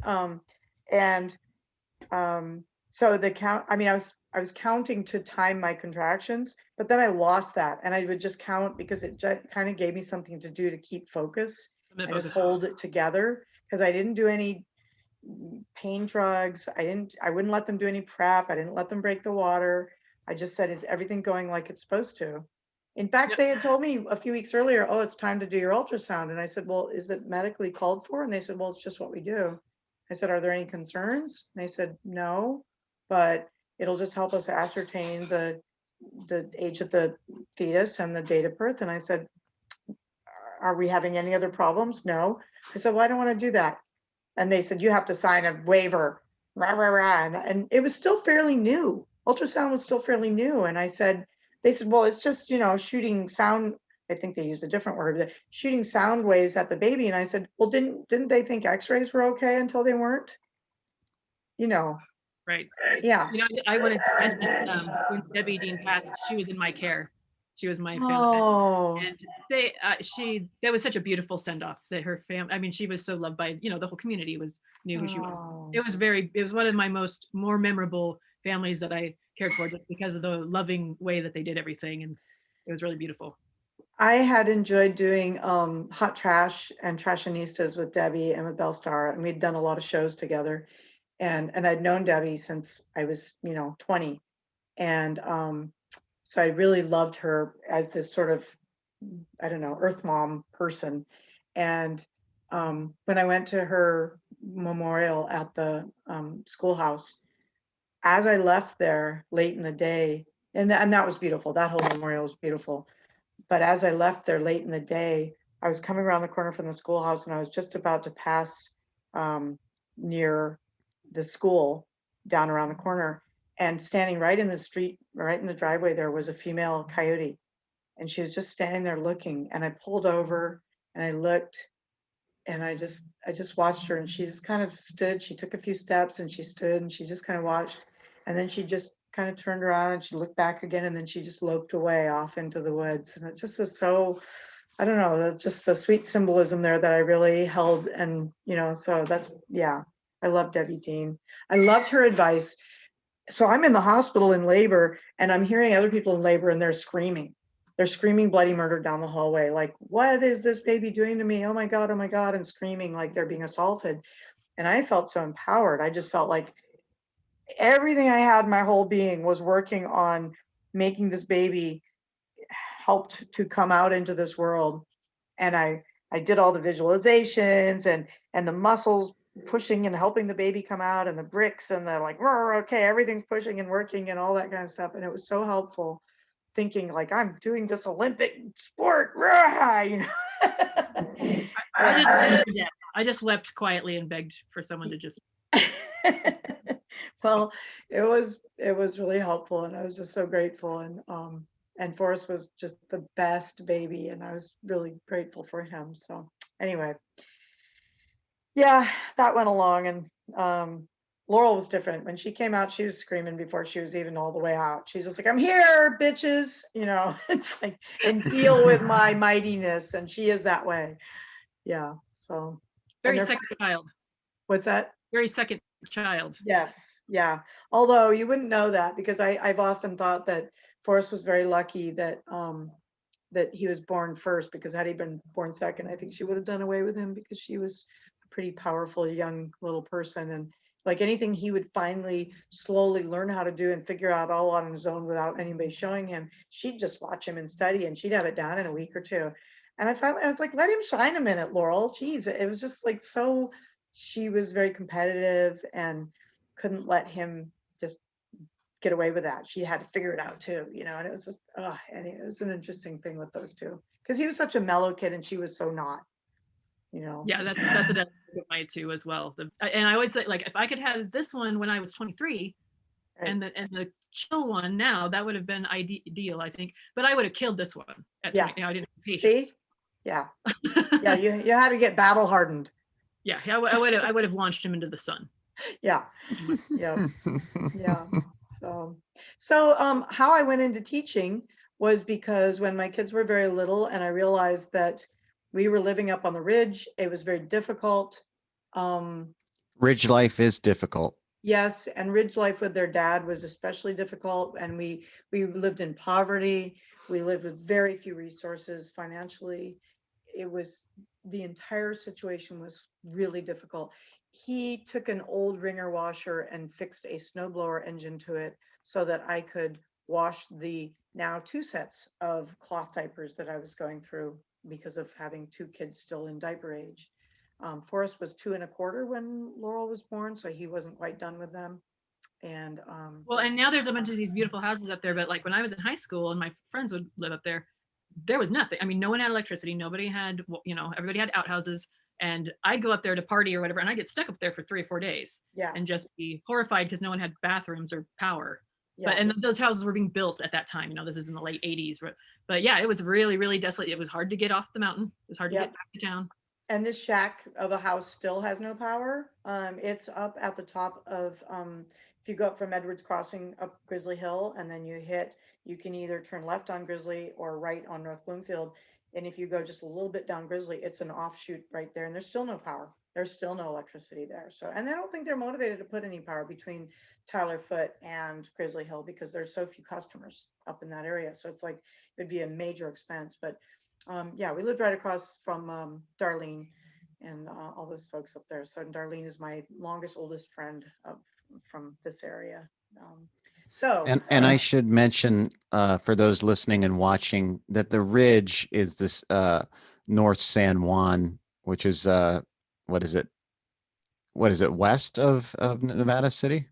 Northwest? It's sort of northwest. Northwest, yeah. Yeah, yeah. Yeah, and it's a remote place, and a lot of people from the 70s moved there to kind of live off the grid. And actually, recently, a very wealthy person invited many people to have a party there in the middle of COVID, and that was a super spreader situation. Yeah. And the ridge, the San Juan Ridge, is an actual ridge that runs between the South Fork and the Middle Fork of the Yuba River. And then after North San Juan, you go down to the Middle Fork and you go back up, and there's another ridge where Camptonville is that runs between the Middle and the North Fork of the Yuba River. So there's a couple ridges up there that are just basically the crest of the watershed as it goes down to and comes back up from the various forks of the Yuba River. So yeah, and it's a back to the landish kind of gun-toting. Yeah, it's still the Wild West up there, like for sure. Absolutely. The sheriffs drive through sometimes, once in a while, but there's no They try not to. LE presence, and there's not, and that I noticed, I lived up there for a little while recently, but I've been up there plenty growing up, but I had never lived up there until just a few years ago.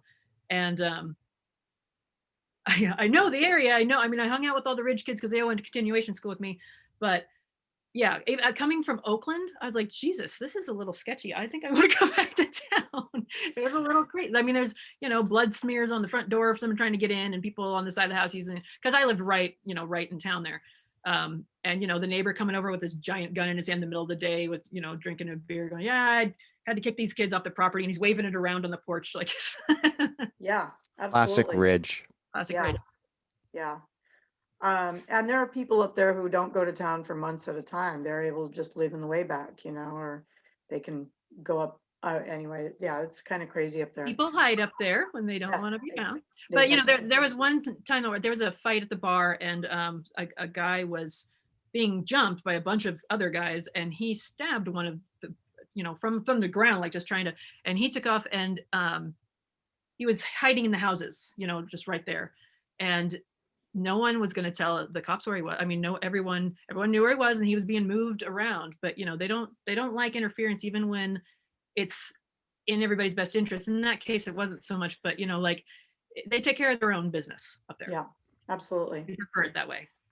Well, and now that I had 2 kids up there, I was kind of looking at all that and going, I need to do something else besides what we're doing here that's going to make money to better support my children and create a different life for them. And so I decided to start going to Sierra College. I had already, and I forgot to mention earlier, but I had already, when I moved out here, I went to night school when I was as a purchasing agent. I redid my entire senior year at Sierra Mountain High School, which at the time it started in the Bennett Street bus barn when they opened it. And then that year it moved over to, I was in the very first graduating class at Sierra Mountain, which was on McCourtney at the time. So I was in the last year that it was on McCourtney. So my freshman year was the last year there, and then we moved to Empire. Okay, yeah. So yeah, I had John Shattuck was my teacher. Lou Sitzer was one of our teachers. It was pretty neat. So anyway, I graduated from there. So now I was going to go to college, and living up on the ridge and trying to go to college, and then I was working as a purchasing agent at this printing company. I had recently taken that on, and then I wasn't. Well, it was just a lot of traveling. It was a lot to try to put that together and go to school 1 or 2 nights a week and go to Sierra College, which at the time there was no Sierra College. They did it at Nevada Union High School in Grass Valley. They used classrooms at night, which is funny because many years later I would end up teaching there. So, well, But again, the ridge is 10 miles out of town on a mountain road that has tons of switchback and on a river grade. So Yeah. it's not an easy trip just to go to town, much less. no. so, Brian? did I miss something? But why did you choose special education? Well, I started as part of my, just as I was starting to go to school, without really having a clear concept of what I wanted to do, I was taking my kids to Head Start at the AIC. It was called the Activities and Improvement Center in North San Juan at the time. And because I was living this really isolated life, and by that point I was also being abused physically by my kid's dad, going to take my kids to Head Start was like a participation in what felt like a healthy situation and non-isolation and connecting with people and seeing my kids getting to do cool stuff and hang out with other kids, and it felt, normal and good. And so I started doing that, and I thought I'm going to take some classes. And as I started taking classes, it turned out for an AA in early childhood education, because I thought, well, maybe I can work in that field, and I could use the time I was doing with my kids at Head Start as practicum, and it would help fill in my my credits. And then that just all developed from there. And I ended up teaching in preschool, and then I ended up being an admin for the 4-H after school program. Then from there I went to special ed preschool at Champion Mind School in Nevada City, and started as an instructional aide. And I just really dug that. So by then I was nearing the end of my teaching credential. I got studies. I got a double teaching credential. So my credential is in regular ed K-8 and special ed birth to 22. So I have a dual credential. They had just created this new program where you could do that.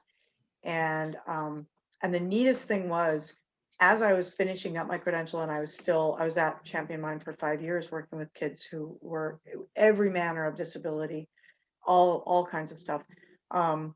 I taught summer school there. I just got my credential, and then I went to apply for and got a job at Colfax Elementary School, and I was there for 7 years, mostly doing middle school, which I loved so much. I love middle school, except for those 7th grade girls, OMG, because 1 minute you're an F and B, and 10 minutes later you're their BFF. And yeah, the Satan theme comes back up again. And they mean it.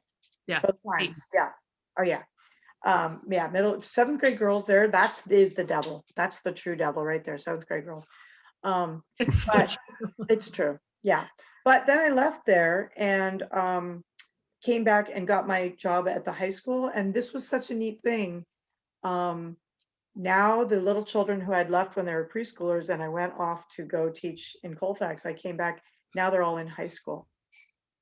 And so I got to see that 3-year-old who was stimming with the blue ball, shaking it back and forth, who had autism and was just doing this blue ball all day. But now she's putting on makeup and she's working part-time at the local gym. And, and I just got to see, like, where did they go? I got to see where all these kids went. And it was so profound. It was like this, opened my mind up to possibility.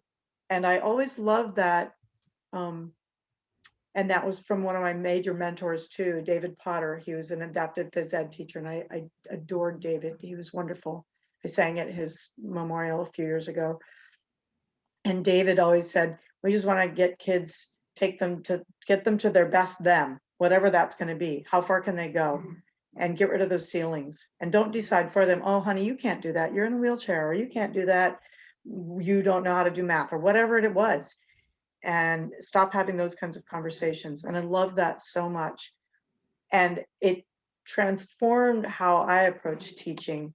And teaching was changing a lot then anyway. Transitions. I became the transition specialist for the high school district for 12 years. And that was a remarkable position. And it happened just as the state wrote this amazing book as a guideline for helping students through transition, transitioning from elementary to middle school, transitioning from middle to high school, transitioning from high school to their lives, whether that's college or trades or living or jail, or living the best independent life that they can live. And looking at that and going, oh yeah, whatever the risks for bad outcomes are for students who might have gone to jail or teen pregnancy or living under a bridge or suicide or crime or whatever, you can double those. You can pretty much double those for kids who are coming from a special education background across the board. And so looking at how can we change that outcome? And that's what we were working on. So I had 2 grants I worked with. I had 3 staff. We put over 100 kids a year out in paid internships. And so the conversation wasn't, oh, honey, you're in a wheelchair, you can't do this. It was, tell me about your interests. Tell me about what you would like to do. And it was really interesting because initially, and I had to teach a lot of teachers about this, initially, a student would come in and they go, I love animals, I want to be a veterinarian. And you're like, well, it looks on your record like you haven't taken any science courses. Is that something that you're going to be ready to do? Because that's part of that. Oh no, I hate science. Okay. Well, I know that a lot of veterinarians have to deal with animals in emergency situation. Let's say a puppy that got run over and it's crying, it's got blood and there's bones and everything. Oh my God, no, I don't want to deal with that. Okay. Yeah. It's not like you really want to work with animals. Do you want to talk about all the different kinds of jobs that there are that work with animals? Oh, yeah. Okay. Let's talk about dog training. Let's talk about horse ranching. Let's talk about, and we would just go through. And what became apparent was that most kids know about 27 jobs, what their uncle did. Maybe their dad doesn't work. He's on disability. And, you know, after that one bad year, and he just waits for the check to come. And they see TV, you know, and movie jobs, and that's all they know. They don't know all the jobs that there are. And for many of them, the path they see ahead of them is what their parents' path was. And for many students who are in special education, they came from a special education background with their family. They are often the children of parents who went through that. And their parents would fight us. We're going to be like, I'm going to put this kid in this class. He's going to learn how to make a resume, and he's going to learn how to do job readiness skills and go through a job interview. No, he has to go to a special class for that. I hated going to special classes. I said, it's not like it was when you back in the day. We don't have a big red light over the door anymore going, Joe's going to his special ed class now. It's not like that anymore. So don't fight me. This is a good thing. You know, your kid is going to be an amazing adult. They're already an amazing human. Let's help them get there.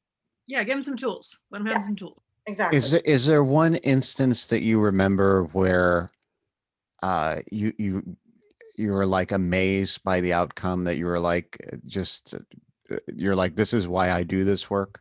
There's 2 really good ones. Well, there's many, but there's 2 that pop into my mind right now.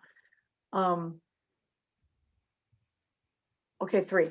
Okay, one was a kid who I worked with because he really struggled to read, and especially if it got into 3-syllable words, and he was reading The Great Gatsby, and it's like, what in the hell? Why are they even making people read this? But so I would coach him and assist him in reading and all that kind of thing. But then he'd go, okay, I'm done with that homework now. Now I need to do my trigonometry. And I'd be like, and now I'm writing you the pass to go on down to your trigonometry teacher and get that help, because you will not be getting that help from me. That kid, for his senior project, made an ocean wave generator he created from scratch, and with help from his physics teacher and his trigonometry teacher. So he developed this whole generator that would work with ocean waves to create power as a generator. I'm like, yeah, that's why we cannot put ceilings on people just because maybe they're not, you know, because they're Rachel and they need a calculator and they can't do whatever, 8th grade math. but that doesn't mean they can't do amazing things in other areas. And we need to know that always. Another kid, this was when I was a middle school teacher. I had this dashing young man who was beautifully Italian and worked that angle heavily with the girls. Hey, he was in a wheelchair. He had spina bifida. He'd be like, hey, you want to ride?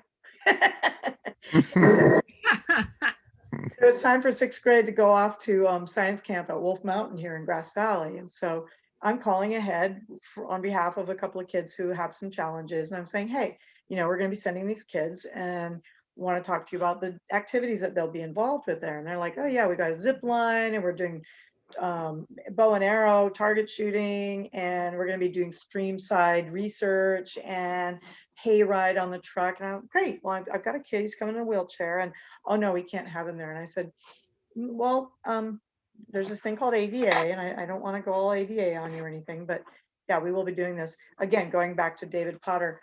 Potter would load a kid on a inner tube and tow him behind his boat. He would take them out of their wheelchair and put them on an inner tube and tow them behind his boat. And That's and fantastic. with their, water wings and the life jacket and all that kind of stuff. And he'd say, hold on, because if you fall off, you're not going to be able to kick back to the inner tube. Can I just if I could say that Brian, we were just on vacation and we were at the ocean and I made Brian jump over a creek. Good. Well, I didn't make him. He totally agreed to do it. That's and awesome. I was so surprised that you did that you trusted me to be like, okay, stand here, jump. It's about this far. Cause my math isn't good. My distance isn't great either. I have bad, and just kind of trusted me to tell him how far to go. And, or he would have been walking home quite a ways wet. That's but, awesome. See, yeah. that shows how much I trust you. That's I know. I'm surprised. I don't trust me that much. I wouldn't at that moment. I was like, I hope this works out. And it did. So that's and it good. was fine. Yeah. I mean, it was on a rocky beach. It was not, an easy, just like a hop over a stream. There was like, he had to stand on a rock and jump and then get back. And I was like, oh, I hadn't thought that out because you can't jump back on the rock. That's a little too much. So yeah, but yeah. That's awesome. That's awesome. We worked it out. And the cool thing about this was that I said, I'm going to send a couple of dads. They will catch him at the end of the zip line. They will sit on either side of him when he's on the hay truck. They will lift him out of his wheelchair and transport him down to the stream side with his classmates so he can look at the mayflies and the larvae and all the stuff they'll be studying. And they will help him position appropriately for bow and arrow and all that stuff. And so I said, but this is actually going to be happening. And so they went along with it. And I couldn't be there that weekend. I wasn't going along. I was just setting it all up ahead of time because I was still working at, with all the other kids while the 6th graders went off. When it was all over, they called me up and they were just giddy, the people who managed this camp. And they were like, oh my gosh. And then he did this and we got to do that. And he also did this and we want to do it again. And can you send us some more? And he was like the perfect ambassador for that experience for them because he was very verbally gifted and very flirty and very funny. And it let them have a guy who could talk them through it. And he self-capped, he had the self-catheter. And so they, and it was like, okay, good. He can go take care of that. Just give him the room and, make sure that intervals that would happen. And it was just so amazing. It was such a growing thing for everybody involved. And now they couldn't wait to have other kids with different kinds of challenges, even beyond his, because they thought we can actually do this. And they had always turned them down before and nobody fought them. Nobody argued with them. So I love that. And my last one was I had a kid, that was an actual growl. That was my dog. He thought I was trying to take his ball. Yeah. See, I told you. My last one was just a few years ago at NU, and I had this kid, and he sometimes used arm braces and sometimes a wheelchair, depending on how far he had to go, how quickly. And he said, he came in, he goes, I want to talk to you about what I want to do when I grow up, basically, what I want to do after high school. And I'd love to have that conversation with you. And he said, so I've really been looking into firefighting. And at the time we had the Lowell fire, and this was like just a few years ago. What is it, Rachel? You're on mute. You're muted. Sorry. I think it's raining. I'm pretty Oh. sure it's raining. So that's weird. Sorry. I just, They said it might rain tonight. we have a skylight and I heard a noise and I thought it Oh. might be the child like scratching at the door, but it's not, it's rain. They said it We might. need That's that. kind of neat. Yeah, we do. I hope it rains a little more. Beth saw me staring at the ceiling, questioning. I'm like, is there a fly? Is there a fly? Yeah. Or incoming? Yeah. So this kid said, yeah, I'm interested in firefighting. And in the old days as a teacher, we would have said, but honey, you're in a wheelchair and that's not possible. But we learned along the way to say, well, let's look at what the requirements are and then talk about that. And so I said, I know that my understanding with CAL FIRE and a lot of the local fire people is one of the things that they expect is that you have to, as part of the test, run up a hill with an 80-pound backpack carrying everything to sustain life and water and your cover over blanket in case fire sweeps over you and all those kinds of things. And I said, I don't think I could do that personally. What are your thoughts on it? He goes, I can't do that. I'm in a wheelchair. And I said, okay, good. I'm glad we're at that place in our conversation. I said, what are you thinking? He says, I'm thinking logistics. I have good computer skills. And I've been watching how they do this lull fire. And I've been watching how they have to think about the weather patterns 24 hours ahead so they can put laundry and they can put the meal trucks and they can put the lodging trailers and anticipate where it's going to go ahead so they can plan for everything the crew is going to need 1 day out, 2 days out, and be ready if it changes and all that. That's what I'm interested in. And that's what he's doing now. Oh, Oh, that's wow. awesome. I know, I love it. I love it. And it was like, how cool. And so he went into that. And I loved that, you know, along the way, we transitioned too as staff and as educators. And we don't need to tell kids what they can't do. They already know that. We need to say, let's talk about what is possible. Let's talk about options. What do you want to do? What are you interested in? Let's figure out how to get you near that and in that arena. And, you know, like animals. You don't want to be a vet. You just want to work with animals based on the conversation we just had. Let's get you working with animals, you know. See, I needed to have this conversation with you when I was between 25 and 30. I think every single one of us needs to have this conversation when we're coming through our young lives or middle lives or whatever, and know that we don't know everything yet, and there are other options. And it'd be helpful to be told that, regardless of whether we have disabilities or not. You know, a lot of us have disabilities and don't know it. Nobody's told us. Do you hear that, everybody? Right. It's like what Ed Roberts said, disability is an equal opportunity club. Anybody can become a member at any time. Mm-hmm. Yeah. And a lot of people have disabilities that aren't diagnosed. I mean, yeah, when I did after school childcare one year, I laid out in the lawn with all the kids. We used to have council meetings because sometimes people would get hurt, called names or belittled or bullied or whatever. And so I had a box and they could write notes in it, and we'd call council meetings and they were all on the council. So we'd go lie out on the lawn with our faces and our elbows, and we'd get in a big circle and I'd say, okay, rules. You can't call anybody names unless it's a name they've chosen for themselves. I am Beth. You can call me that, or you can call me Your Royal Highness Queen Elizabeth on high, most wonderful. If you remember that, that's okay too, but otherwise you can call me Beth. And we went around the circle and everybody got to pick a name that you could also call them. And one aide, this kid had wildly crazy curly hair and she liked to call him Slinky Head.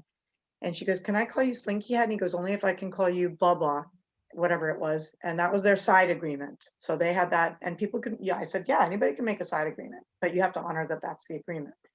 So it was really cool because people could own it. And the other thing that we did was I said, we all struggle with something. We're all good at some things and we all struggle with something. I cannot do math to save my life. I have a calculator for that.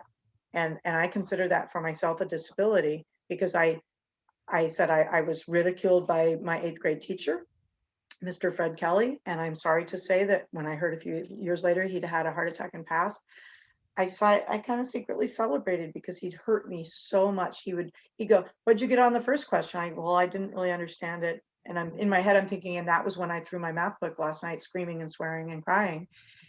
And out loud, I'm saying, I didn't really understand it. I didn't get that one. Oh, I see. What'd you get on the next one then? And he's got me standing in front of the class. This class I just moved to that year in 8th grade. And I'm like, I didn't get that one either. And he'd go, let's talk about how you did on the next one. And he would just, it was like torture. He's torturing me in front of my brand new classmates I've moved 2 states away to be here to experience this ridicule and torture. So he basically externalized all his personal failures and everything he didn't get to do or want to do on you. Right. Yeah, Right. because math teachers, Satan. Like, Satan's the theme. there it is. Again, yeah. Didn't matter that I showed up and they tested me for spelling and I could spell idiosyncrasies and I could, whatever. That was all great. But math, yeah, no. Well, I was in GATE, and so I had to leave my accelerated classes and leave my classmates because when you're in GATE, you're with the same kids every single year. So you don't mix, there's no mixing and matching. You're always with the same kids. And I had to, so in the 5th grade, they tried an experiment at Gilmore where they put GATE kids in with kids who were struggling, and but they kept us separate on separate sides of the room, and they called the GATE kids apples, and the kids were bananas. So that went well. That was an experiment. And my best friend Ruby was a banana and I was an apple, and it was a problem. But I had to go sit with the bananas math, and then in the other 3 grades through when I was in junior high, I had to leave my GATE class at math time and go to the lower class, and so it was always like this walk of shame. I had to leave and no one liked me in the rudimentary one. Everyone made fun of me here, and then I came in here and they'd be like, oh great, it's Miss Know-It-All. So yeah, it was a very shaming experience to have to like shuffle down to Mr. Ackerman's class and get up in the middle where everybody else had to stay. Yep. Well, and in our circle, in our council circle, kids would talk about those kinds of experience, because I said, here's my math. I can't do math, but I'm a really good speller. I can spell all day and I can sing, and I love to sing. And so then that goes to the next kid, and they'd say, I'm really great at gymnastics, but I can't, whatever, it's really hard for me. And so we had a kid who had just had a horrible diabetic situation where he was like 800. He went to the hospital and he had a really major medical crisis and all that. And he had to learn how to inject himself. And so he's like, well, this kid is still local. I see him here. He's a chef in town. And I see him from a distance now, and I'm like, oh, that was that wonderful kid. He was my childcare kid. And he's like, well, I'm pretty good at this and this, but this is a disability I have. And he said, and this happened, and I had to learn all about it. And he's telling him about diabetes. And he said, and I had to learn how to, oh, I'm hearing rain now. Oh, it's raining, Rachel. Yay. Yay. And he said, and I had to learn how to take test my blood, and also how to inject myself every day. And they're like, what? And they're like, can we see? And he showed them, and they were like, now he's this rock star. He's a rock star. And all the kids are like, now it's a superpower. It's not a disability anymore. Now it's a superpower. And they all have like this crazy respect for him. And it went like this with all the kids. It was like, they just worked through all their shit. They're just like, I'm pretty good at this, or I love doing this, but this is really hard. And it was like this most amazing equalizing moment for all of these kids. It was really, and the naming thing, like you can only call the names they give you permission to call them. Yeah, I like that. It was pretty neat. I loved that. That was like before I had my credential. That was just after school childcare, but I loved that one. So anyway. So Beth, I want to touch on 3 things. Okay. One is I want to explore a little bit briefly how you got into the Green Party and why, first of all. And then I want to talk a little bit about your singing, and then we'll get into the formation of the Wild Eye Pub and what's going on there. Okay. Well, and we want to talk about TikTok for a second, because we're recruiting her, remember? Yes, and we want to talk about TikTok. Okay. I'm going to try to do the abbreviated versions of these. I grew up in nature, and that was very much a gift from my dad, even with all of our very, very difficulties in getting along forever. I always appreciated his love of nature, and that was a place we connected. But my family in general was always kind of recycle-y and don't trash things and treat others carefully and well and all that kind of stuff. So that all tied in with the Green Party and the 10 key values as I discovered them in 1990. We were just starting. Oh, and before that, I'd been working with the Green Alliance, which was people who generally supported green ideas. And so here locally, I was working with people in the Green Alliance, and And at the time, it was some people who would go on to become county supervisors here and go on to have leadership roles here who are all working on the general plan in Nevada County. So it was this really cool core crew of people working on the Green Alliance. The Green Party was gaining around Europe and it was gaining in the US, and it was starting to grow. And so the Green Alliance was morphing itself into the Green Party here, and that really turned some people off. They liked it when it was the Green Alliance and it was sort of a movement and it felt more kind of back to roots and all that. They didn't like it being a political party. And so some people left because of that. Other people came aboard because of it. And so it just changed. And we really worked hard. We had to register 100,000 Greens in California to get it on the ballot. But we did that within 2 years, our deadline. And in January 1992, the Secretary of State qualified us as a ballot status political party. For those, Yeah. and I apologize, I'm asking you this because, but if you can, could you talk about the 10 key values? Because truthfully, I don't remember them offhand, but if you can, would you Yes. be able to talk about for those who are not familiar with the Green Party? And Yes. And Brian, I I'm can gonna turn my video off and excuse myself just for a minute. I have to go check on the little guy. okay, all right, yeah, go ahead. But I'll be right back. Okay, Okay. thank you. Right. So I can't verbatim tell you all of the 10 key values, but I can tell you that what was remarkable to me was the idea of a political party that at its core existed because of every member's belief in and adherence to, at least in spirit and in effort, to the 10 key values. And the 10 key values are things like nonviolence, post-patriarchal values, which is basically saying, or that gets equated sometimes instead by saying feminism, but it's the idea that it's not really a man's world. It requires the skills and abilities and nature of across genders, so that we can have a healthy and balanced culture. So it's not supposed to be just any particular single gender dominant.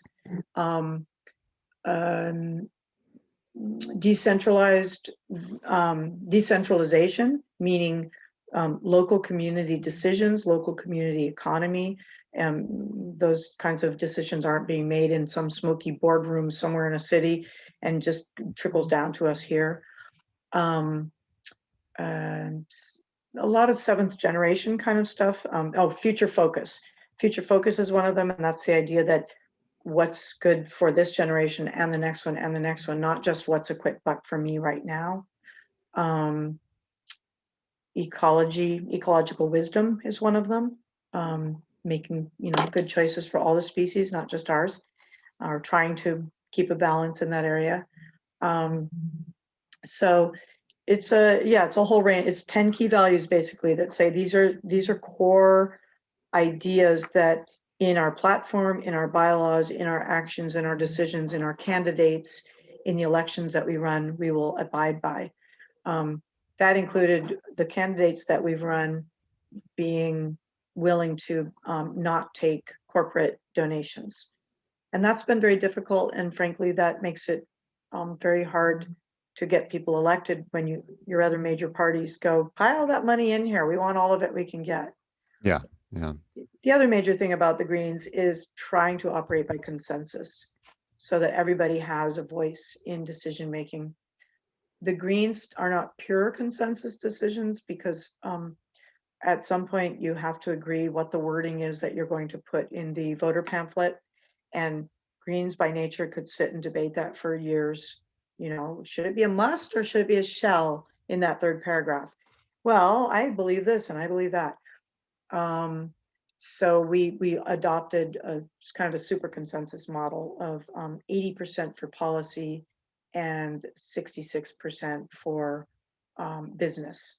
In other words, wording in a pamphlet like that or something. But for policy, it had to be at least 80%. We always tried to go for consensus and facilitated consensus decision-making process as much as we could. But but a fallback could be, okay, this one's stuck. Let's choose to go for a supermajority instead so we can get it done in this lifetime. So, and I always appreciated that. And I trained in that. And I think that's what you were talking about earlier. And I loved building consensus into other aspects of life. And I brought it to the school where I had to negotiate union stuff and contracts, and I would bring aspects of it there. Can we change wording in this proposal so that you who disagree with it can now get behind it? What is the piece of it that could make it so you could agree? Do you integrate it into the operation of the Wild Eye Pub? I do actually. I don't do it in a, I haven't said it that way, but I very much seek input and participation from staff. You know, there are some things that I just do because I'm the owner and the manager, and I'm the one who's there all the time.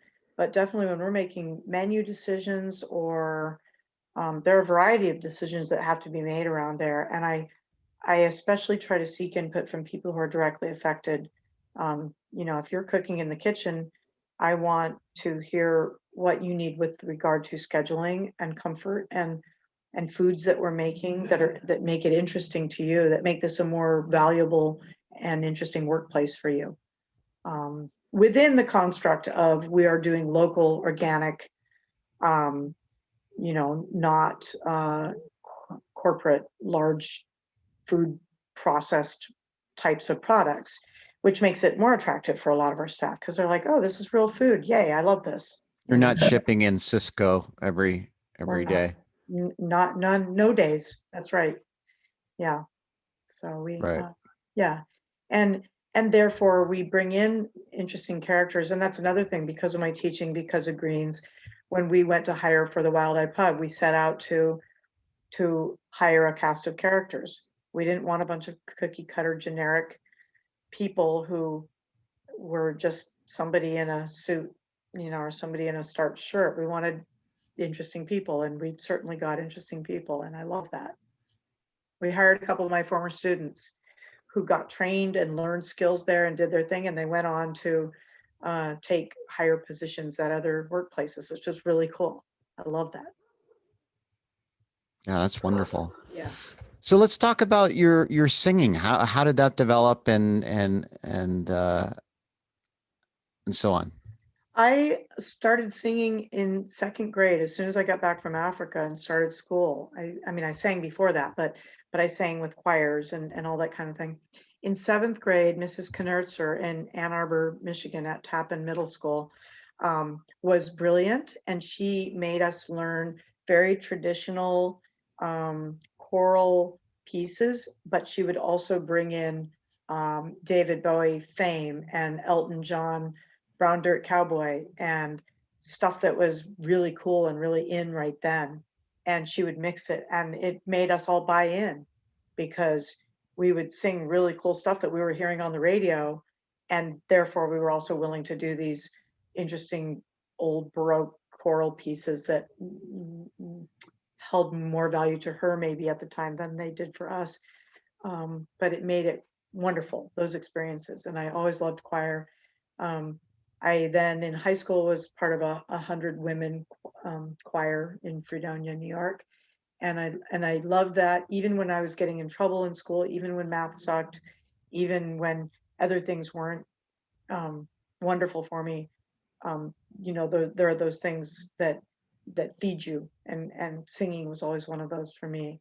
So I did a little band right out of high school, and that wasn't much of, it didn't go very far, but I always sang, and I'd do choral things here and there, and I'd sing for friends' celebrations or celebration of life or whatever. And then in 1992 in Nevada County, a few of us were just singing together one night at an open mic, and then we sang later that night at the Crazy Horse, and we're like, oh, let's put a band together. And Saul Rayo, a bunch of other people, we put this band together. So it's almost 30 years ago now. And we had 15, 16 people in that first go around, 5-man horn section. We did blues and soul and R&B, and it was wonderful. But I didn't sing any leads for the first year or so. I was a background singer because I always sang alto because I have a low voice, and usually the sopranos always got the melodies. So Mhm. other people were singing, and they started going, you should sing like a lead. And oh no, I don't. I'll just do the background. And they said, no, really. And did you ever see the movie The Commitments? I did not. It's a wonderful musical story about a band coming together in Ireland. And Mhm. there are all these shambly people who are just like, what do you mean put a band together? And then they're just, well, that was more English than Irish, sorry. That's all right. But they based it in all kinds of soul tradition people. And they're like Wilson Pickett and this guy and that guy. And they put this amazing band together. And the lead singer sang Mustang Sally in a way that I hadn't heard it sung before, and I was so impressed. So when they were pressing me to sing, I said, "Well, I'll try Mustang Sally," and I based it on that. And they're like, "Wow!" And then I started singing leads, and so I developed my style, and I moved on from just stealing his style, and now I've sung with many bands over the years. I love doing it. I've written some songs. We recorded a couple of them on a CD many years ago. Um, and recently put a new band together. So yeah, You have a new band right now? yeah, another COVID project. What is it called? Well, the drummer named it. It's called Moore's Code. Okay. Moore's Code. So play on words there Okay. with my last name, Moore's Code. Oh, okay. All right. Yeah. Cool. Yeah. All right. Yeah. That's awesome. And we just played our second gig last Sunday at my pub's 3rd anniversary celebration. Wonderful. It's a great band. It's really, it's great music. So So can we listen on YouTube? Is that I don't know if there are any full song recordings on there. I think some people did record some parts of it. Maybe I'll try to share one with you, but that's satisfying because having owned the pub now for 3 years, we just in 2019, we had 283 live shows, most of which were music shows. And people know I sing, and once in a while I'd sit in with somebody, but mostly I couldn't because I'm often running the sound or helping the servers or running drinks or doing whatever. And it's hard to, throw your apron down for a minute, jump up on stage, just sing a song spontaneously and then go back to work. I would do that once in a while if I could pull it off, but mostly not. So it's been really nice to dedicate practice to this during COVID when we had time and we could practice and work out some songs and come and do a full gig. Is there a song like when you mentioned David Bowie, it reminded me for the past year, I've been thinking the song keeps coming up that I keep thinking about is Under Pressure by Queen and David Bowie, because you mentioned David Bowie. Yeah. And Willie Nelson recently did a cover of it, and I can't remember, it was a duet with somebody else. I don't remember her name, but it was a beautiful kind of version of it. It was kind of haunting and strange, very different than the David Bowie. But is there a song that either that you wrote or something that's been coming up a lot lately?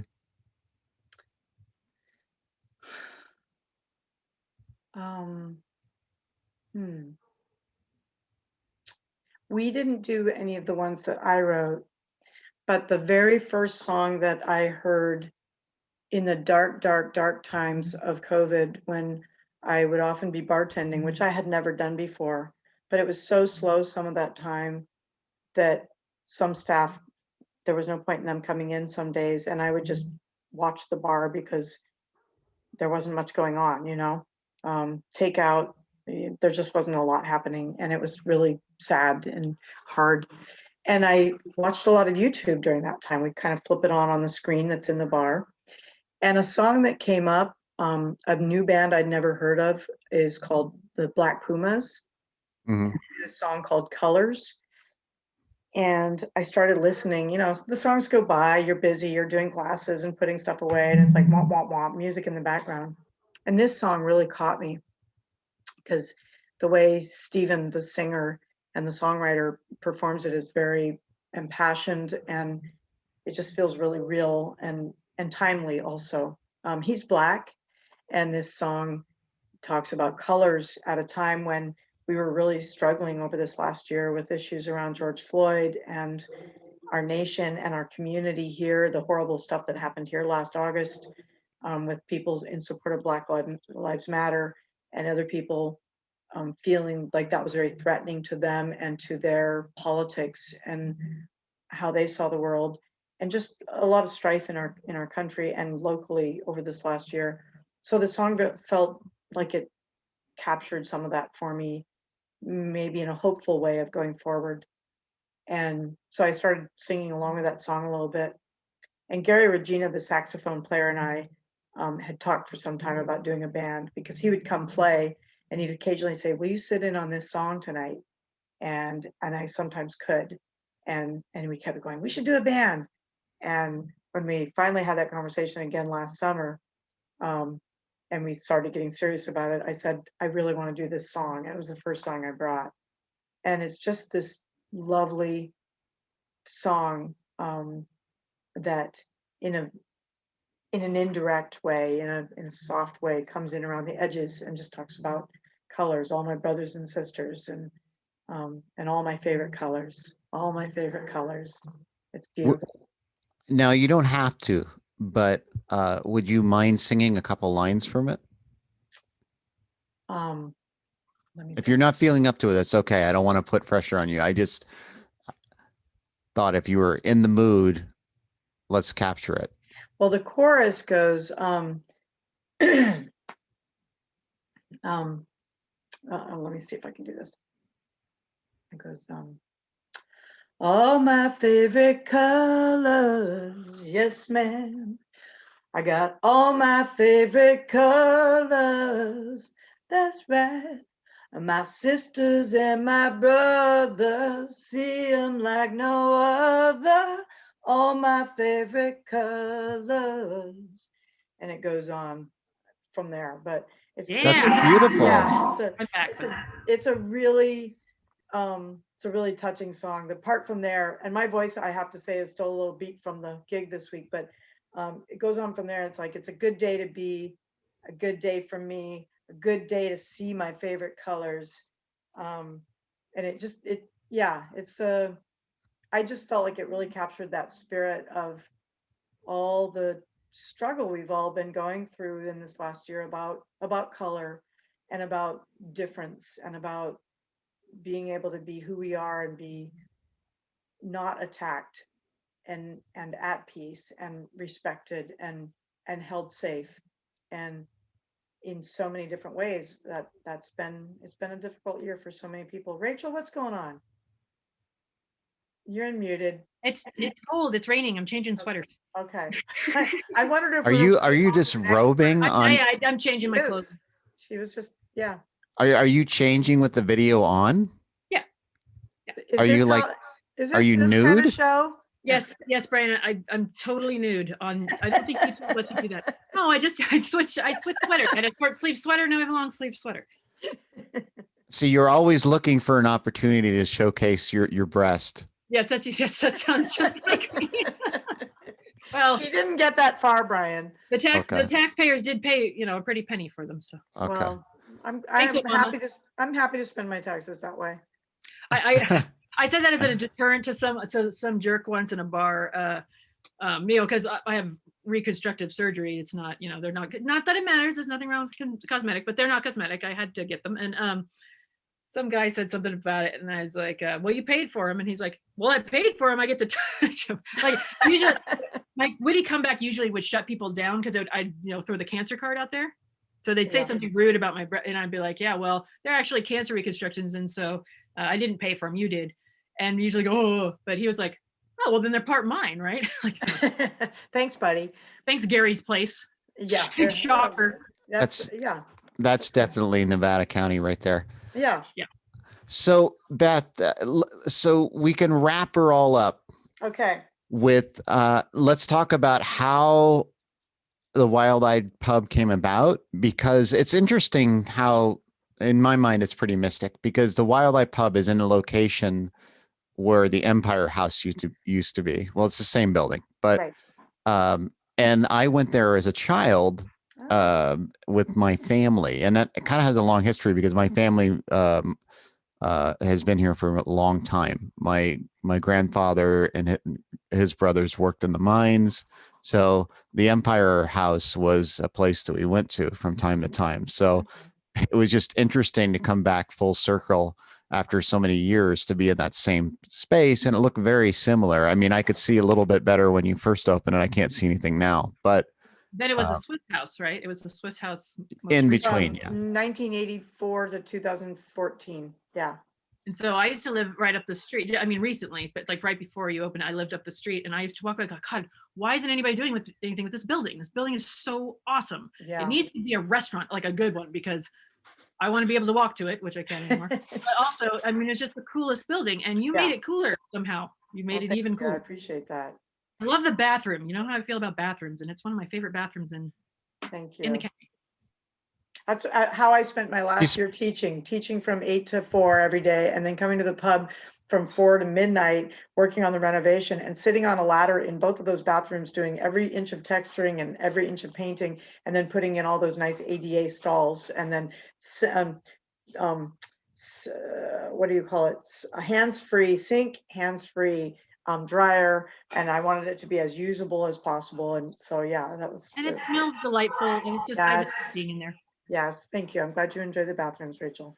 Well, Rachel, one. Rachel spends about 80% of her time of her life in the bathroom, so it's appropriate that she enjoy her time in there. I judge Then every she's- business and every person by their bathroom. I mean, the bathroom is the baseline.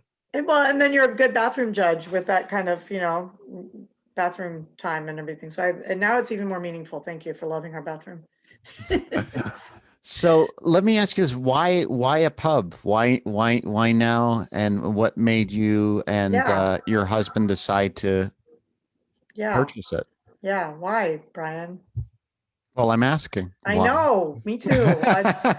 Yeah. Well, and can I just say that it's not just a pub; it's a venue as well. Yeah. And it's an awesome venue because you can kind of like you're really open to all kinds of different performances and different cool stuff. So it's not just the same 10 bands that have been playing, in the kind of forever. You do poetry slams, and you do, what is that delightful, like the older gentleman who comes into the bar part and plays.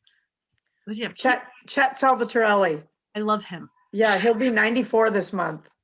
Yeah, he's awesome. He's been playing music and accordion and keyboard for a very long time. But I mean, you have something kind of for everyone, and it's really, there's always something cool and weird and interesting going on there. Because I'm an ADHD Gemini and I need to keep myself amused. That is why. Do you identify as having ADHD? I do. I've never been formally diagnosed, but I definitely watch TikTok and you can diagnose yourself. Okay, good. Okay, thank you. I will do that. I kind of have to have a lot of plates spinning all the time, and that's just been the story of my life. It's driven my poor little children crazy. Well, they're not little anymore. They're very calm people. I'm not sure what happened. The genes didn't, or it's not really genetic per se, but yeah, and I mean, which has really assisted me as a teacher, and especially a teacher working with kids with a variety of disabilities and being able to hold 3 conversations at once. And I mean, in a classroom, it's great for me because it's been like, all right, and keep it, clicking along. But it's difficult, if somebody just wants to have a very quiet one-on-one conversation, or if I actually have to maintain focus. I was lucky as a teacher that especially as a transition specialist, that I would go to all these different sites. I'd be at NU one day and Bear River another day. And, and I'd be like, oh, Bear River's doing their fire drills too today. And you just did.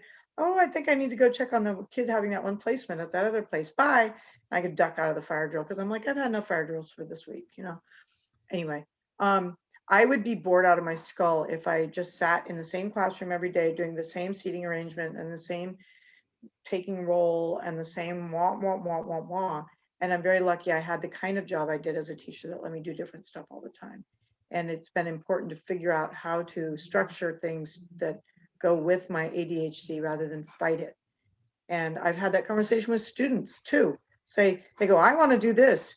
I'm a wild, crazy skateboard kid who's moving all the time and I want to have a skateboard business. I'm like, so you want to sit behind a desk and work on FICA and payroll and taxes and purchasing and inventory? God, no. I'm like, well, then you don't want to have a skateboard clothing business. I'm telling you right now, you want to restructure that and think about how to do that differently.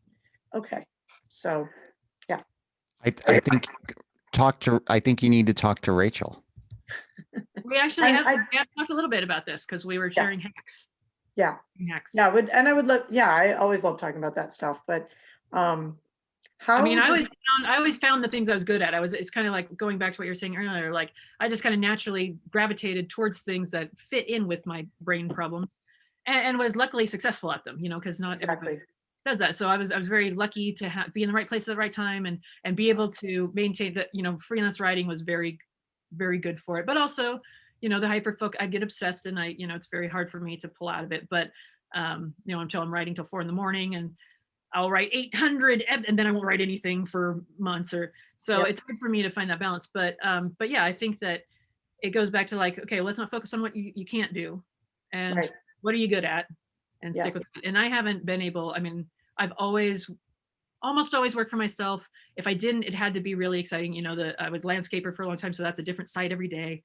So a different place. And so that was exciting and always changing. And anytime I had a desk job, I have a 2-year limit. That's as long as I can, and then I'm just like, I always would walk out in some, you know, big elaborate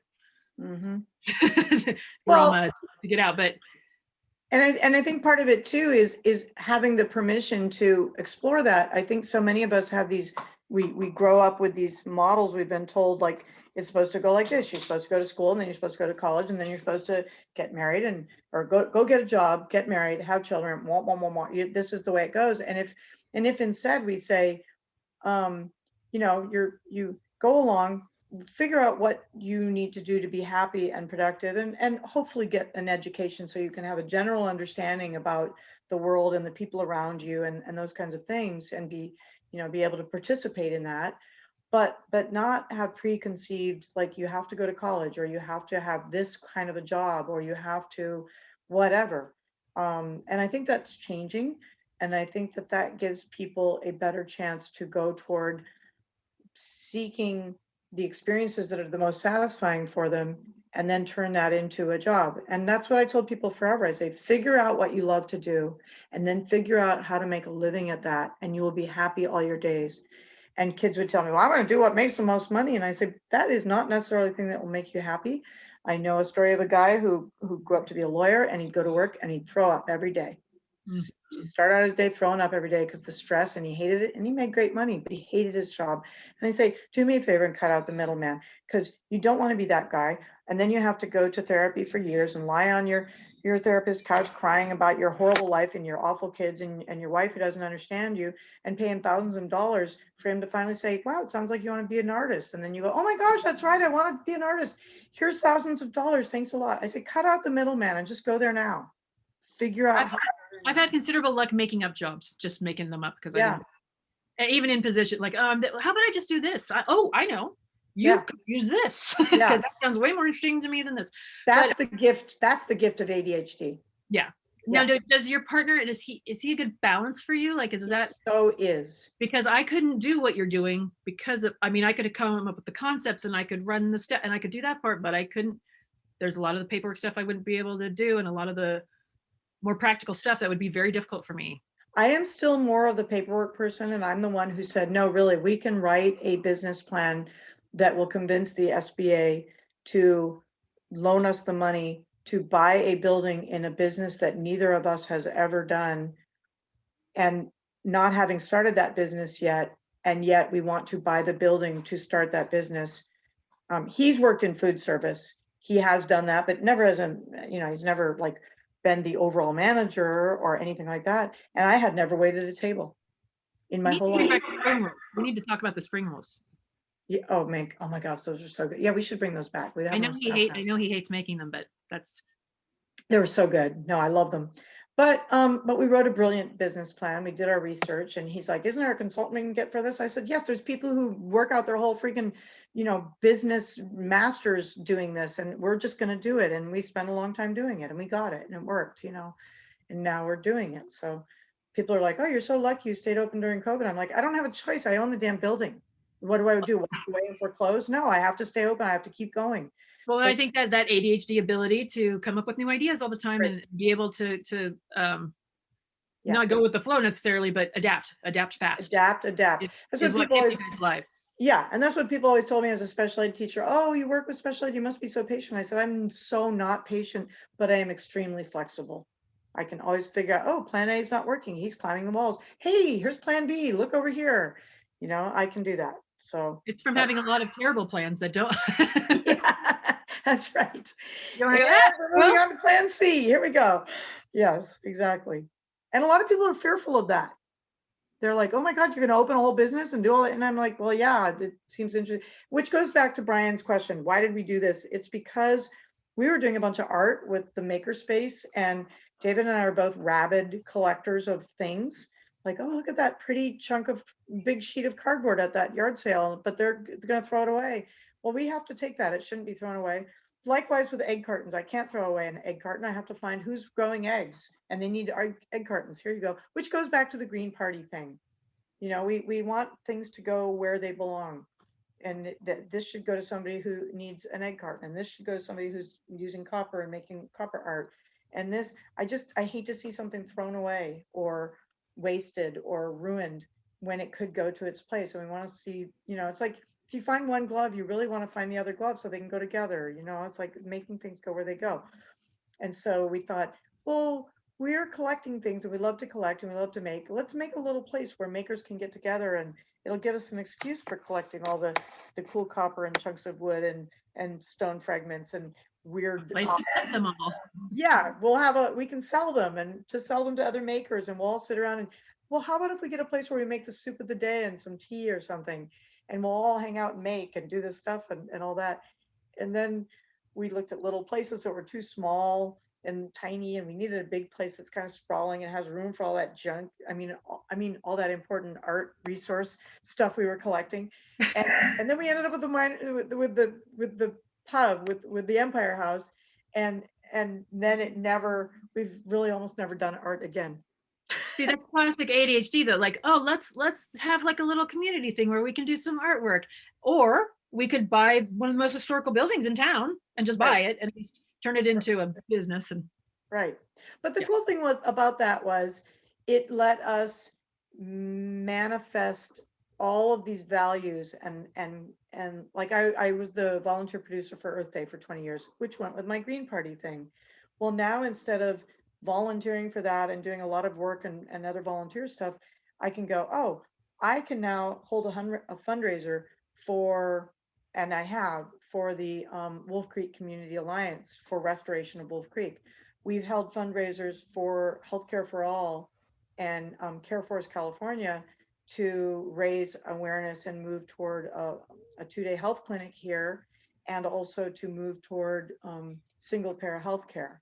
And we've done fundraisers for people for medical things, and we've held life celebrations, and we've just done all kinds of neat things, which gives us a different way of being able to volunteer or to help a cause by using this other resource we now have. And we support local farmers and vintners and people growing organically and people trying to make their living in that way. And we support local people. We support my students who are trying to learn life skills and could come work for me and get trained and then go off into harder jobs that they weren't ready for when they came to me.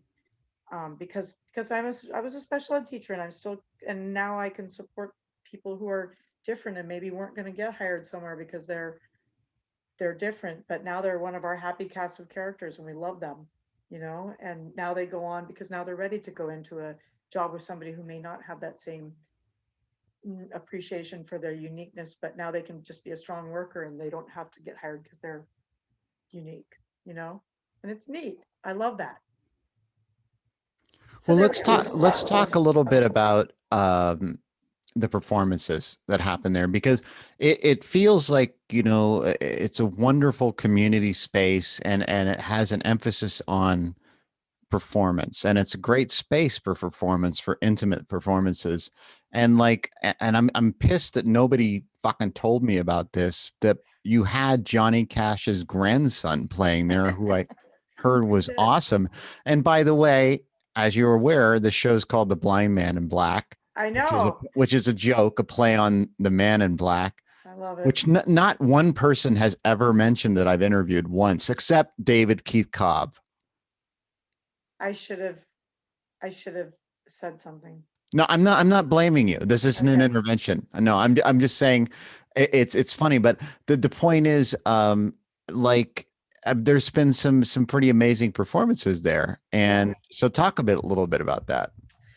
Well, when we very first started out, I was excited to have a place where we could do performances, and we talked about putting the stage in, and we did all that before we even opened.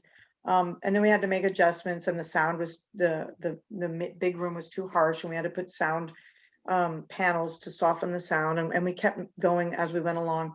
But people heard what we were doing, and they said, "Oh, here, since you're gonna put in a big sound system, right? Well, here I've got this mixing board I'm not using anymore, and that'll get you started." And somebody else is like, "Here, I've got all these mics and mic stands and cords, and they're all on reels, and I'm not going to be using those hardly at all, if at all. So how about if I just long-term loan them to you?" And people just came aboard to help with that because they knew that I did music in the community, and so many of them I had done music with, and so they supported the idea of creating a place that honors artists. I don't like it when you go to a place and their approach to live music is sticking some guy on a guitar in the corner by the plant. They might slide the plant over, or they might not. And every time the door opens, his stuff flutters around, and he's got a little pot down there to throw some money in or whatever. And it's kind of all they do. And he's background. And I love it that our place is nobody's background. It's made some people uncomfortable playing live because they're only used to playing as background music. I'm like, no. We even had the 4 rows of lights on our ceiling, the rows that, one is over the stage, one is out in front of the stage, and then one beyond that, and then one at the back of the room.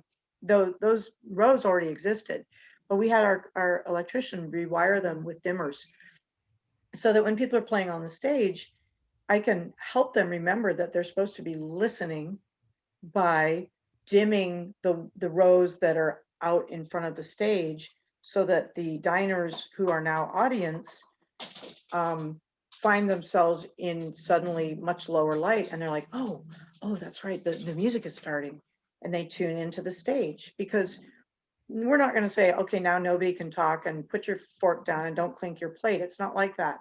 But it's a supper club kind of a setting where you are giving your respectful attention to the person sharing their craft on the stage, many of whom are performing original music. And you've had people comfortable with that much attention?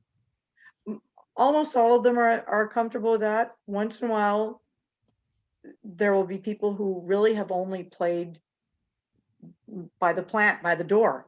And they're like, open mic stuff. oh, yeah. Oh, this is, and I say, well, no, people are going to pay attention to you, and it's okay. And they have to shift. They just have to shift a little bit.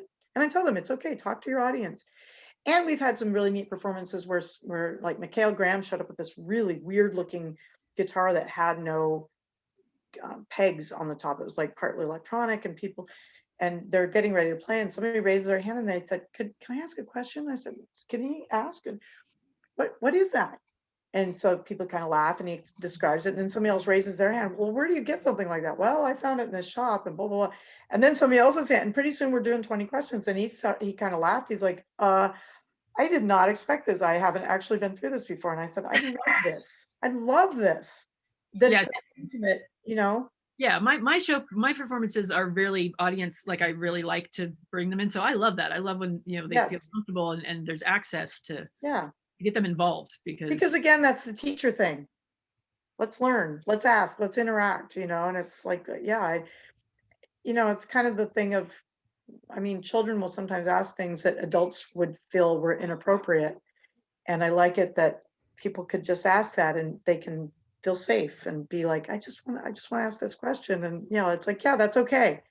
It's cool. So I love that part of it. And I have really benefited from people in the community, so many who have more experience and knowledge than I do in sound and in many of the parts of what we're doing, who have very generously shared their equipment, their expertise, their time, to help us continue to keep polishing it and keep figuring out how to do it.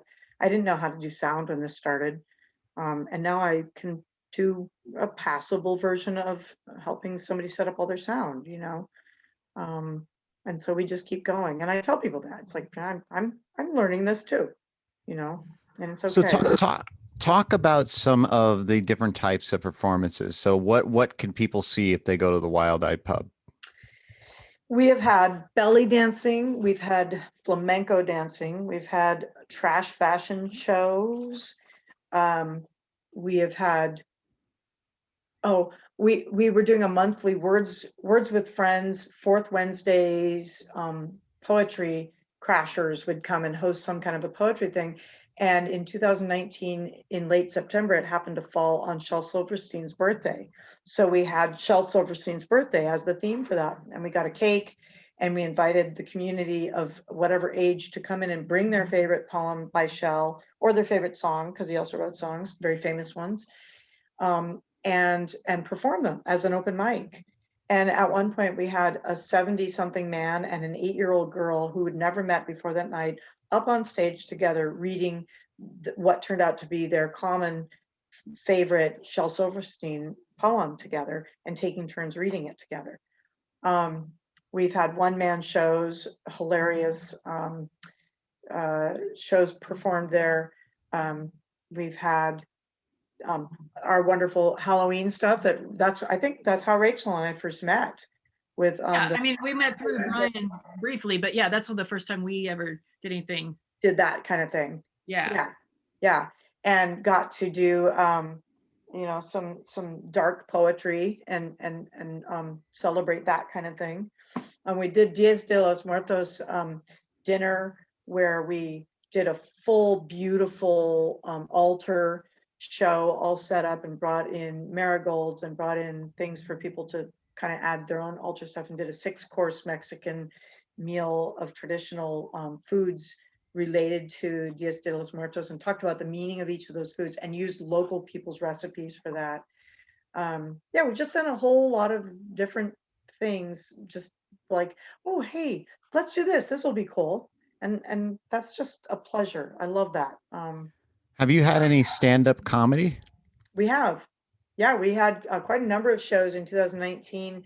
We had Menopause, which was a whole troupe of women comedians talking about, you know, things related to women, menopause. So is like the vagina monologues, but comedy? Yeah, very much so. Yeah, yeah, there were there were some pretty outrageous parts of that. It was pretty fun. Yeah, we've had, I mean, there's very little that we haven't covered.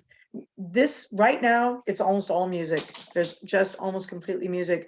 Right before COVID, I had planned to go into doing a monthly What's Your Story Wednesday. And I had intended and had started lining up people to come in and share, community characters and long timers who could come in and share their lives, and bring pictures or songs or whatever, and basically have people come and join in with them and talk about what, like, you know who Homer Wills is locally? It's a local musician. He's done a whole bunch of crazy shit. And we wanted him to come. And there are a few other people we identified. Cowboy Wally, who owned Cowboy Pizza in Nevada City and then went on to work with the Nevada County Historical Society. He and I had swapped emails in February of 2020, and we were starting to talk dates and when he could come in and everything. Well, he passed away during COVID. Yeah. And I'm so sad about that. And but I want to get back to that. But we've just been deluged with music, and now I need to start parting out spots in the calendar to save, because that's what I find is the hardest part about planning the music is like, okay, setting time aside for doing other things. Well, I plan to get up in there and throw you some stuff to work with. Good. I love it. And right now it's been easier to just do music, because those kinds of things, you like, if we did that I just mentioned, you want to make sure that all their special people come, and not everybody's ready for that yet. So No, and it's a lot more production involved. Yes. And doing the music is easy right now because you can do most of it outside and people are comfortable being outside. You can do some inside and some people are comfortable and some really want to come inside because it's hot. You know, it's hot outside now, or they just long to be in a building. So, you know, we're kind of figuring it out right now. But I'm glad to actually talk about this right now because it reminds me to save some calendar dates for in the future to start bringing the authors back, bringing Yubalit back, bring the poets back, you know, all that. I love that stuff. So, can you talk about like how people can connect with the Wildlife Pub and the website? And I should mention that there's some great apparel. Like Nicole designed the logo for the Yes, Wildlife Pub, which is awesome. And I got Rachel a tank top that was really cool. Yeah, it was one of my favorite tank tops. awesome. Yeah, we've been really blessed with Nicole's wonderful guidance. Nicole Ragland designed our logo and then said, oh, you need stickers and you need pint glasses with your logo on it and you need this. And she knew all these people who could do all that in LA from her past marketing stuff there. And she hooked us up and the shirts and then put our website together and got it all launched. And I mean, we'd sold thousands of dollars of swag before we ever opened because of that great logo and the website work that she did. And I've been so lucky to have her in She's my a life. genius. And you can see Nicole in an interview with Rachel. I don't remember the number, but it's a few back. Okay, Yeah. I'll have to check that out. She's pretty funny. Yeah, it was funny. I bet. Yeah, because she just says it all out loud.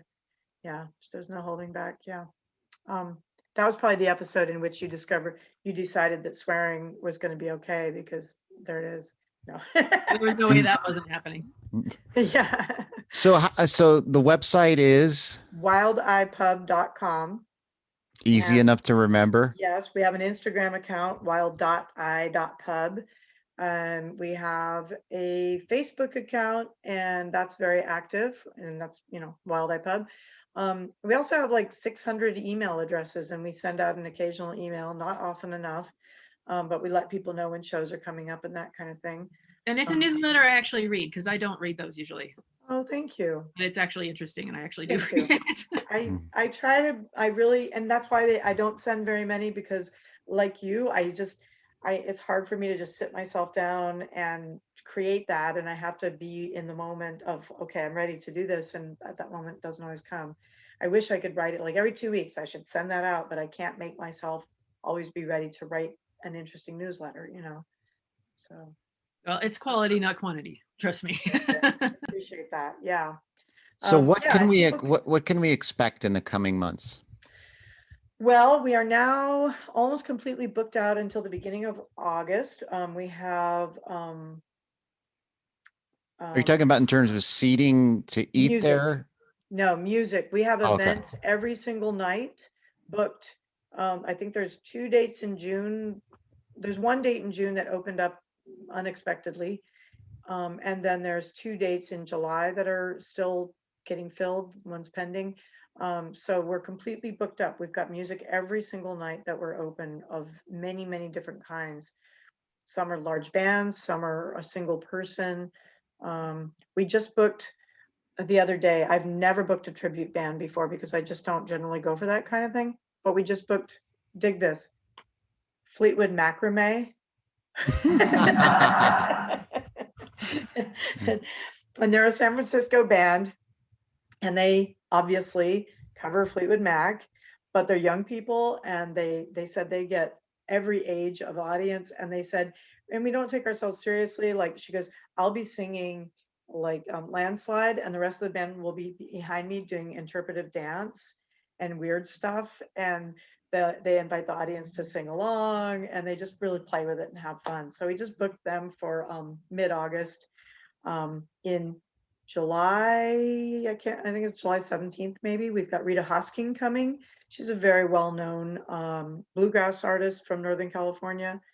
Her last gig she played before COVID was at our place, March 1st, 2020. And Did we lose her? I think so. She's frozen. Totally frozen? Totally frozen. Well, Yeah. Oh wait, no, there she is. Oh, You you're froze. back. oh, you froze too. Did my Oh. talking stop too? Yes. Your audio went out, but Everything. we're okay. We're back. Okay. All right.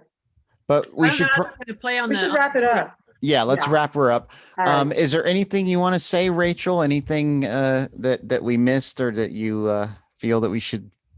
Just save some dates for me because I've got some things in mind. I've been talking to the woman who does the poetry stuff and also my partner for Posy Filled Pockets, and we were hoping to lob some stuff at you.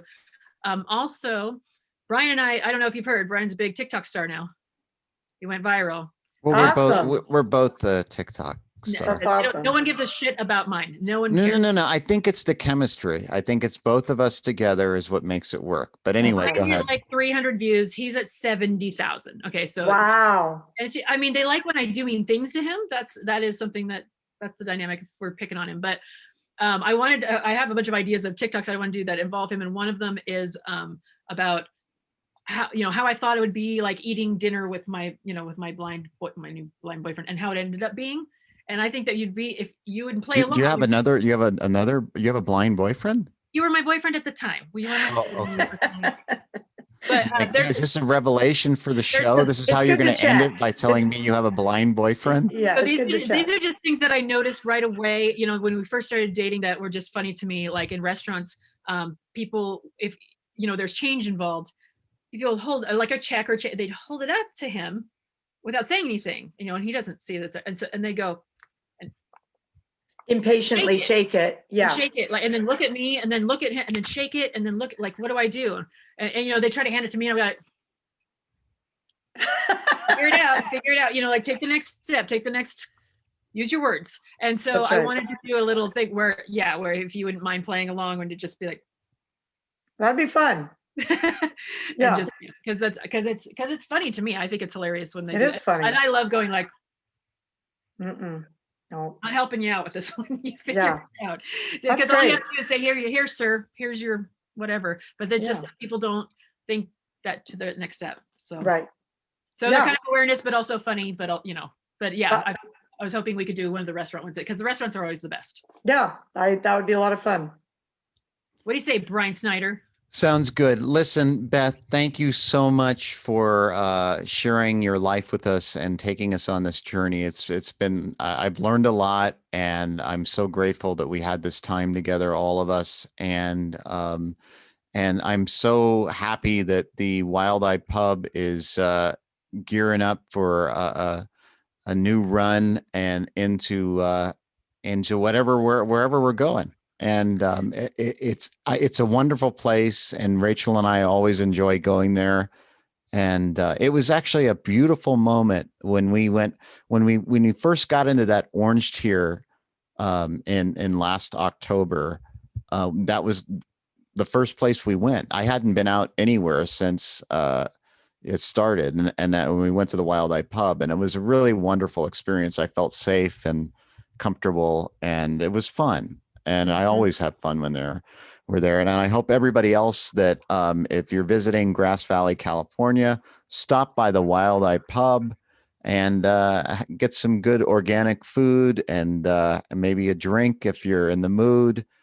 And thank you, Beth. We really appreciate you being here.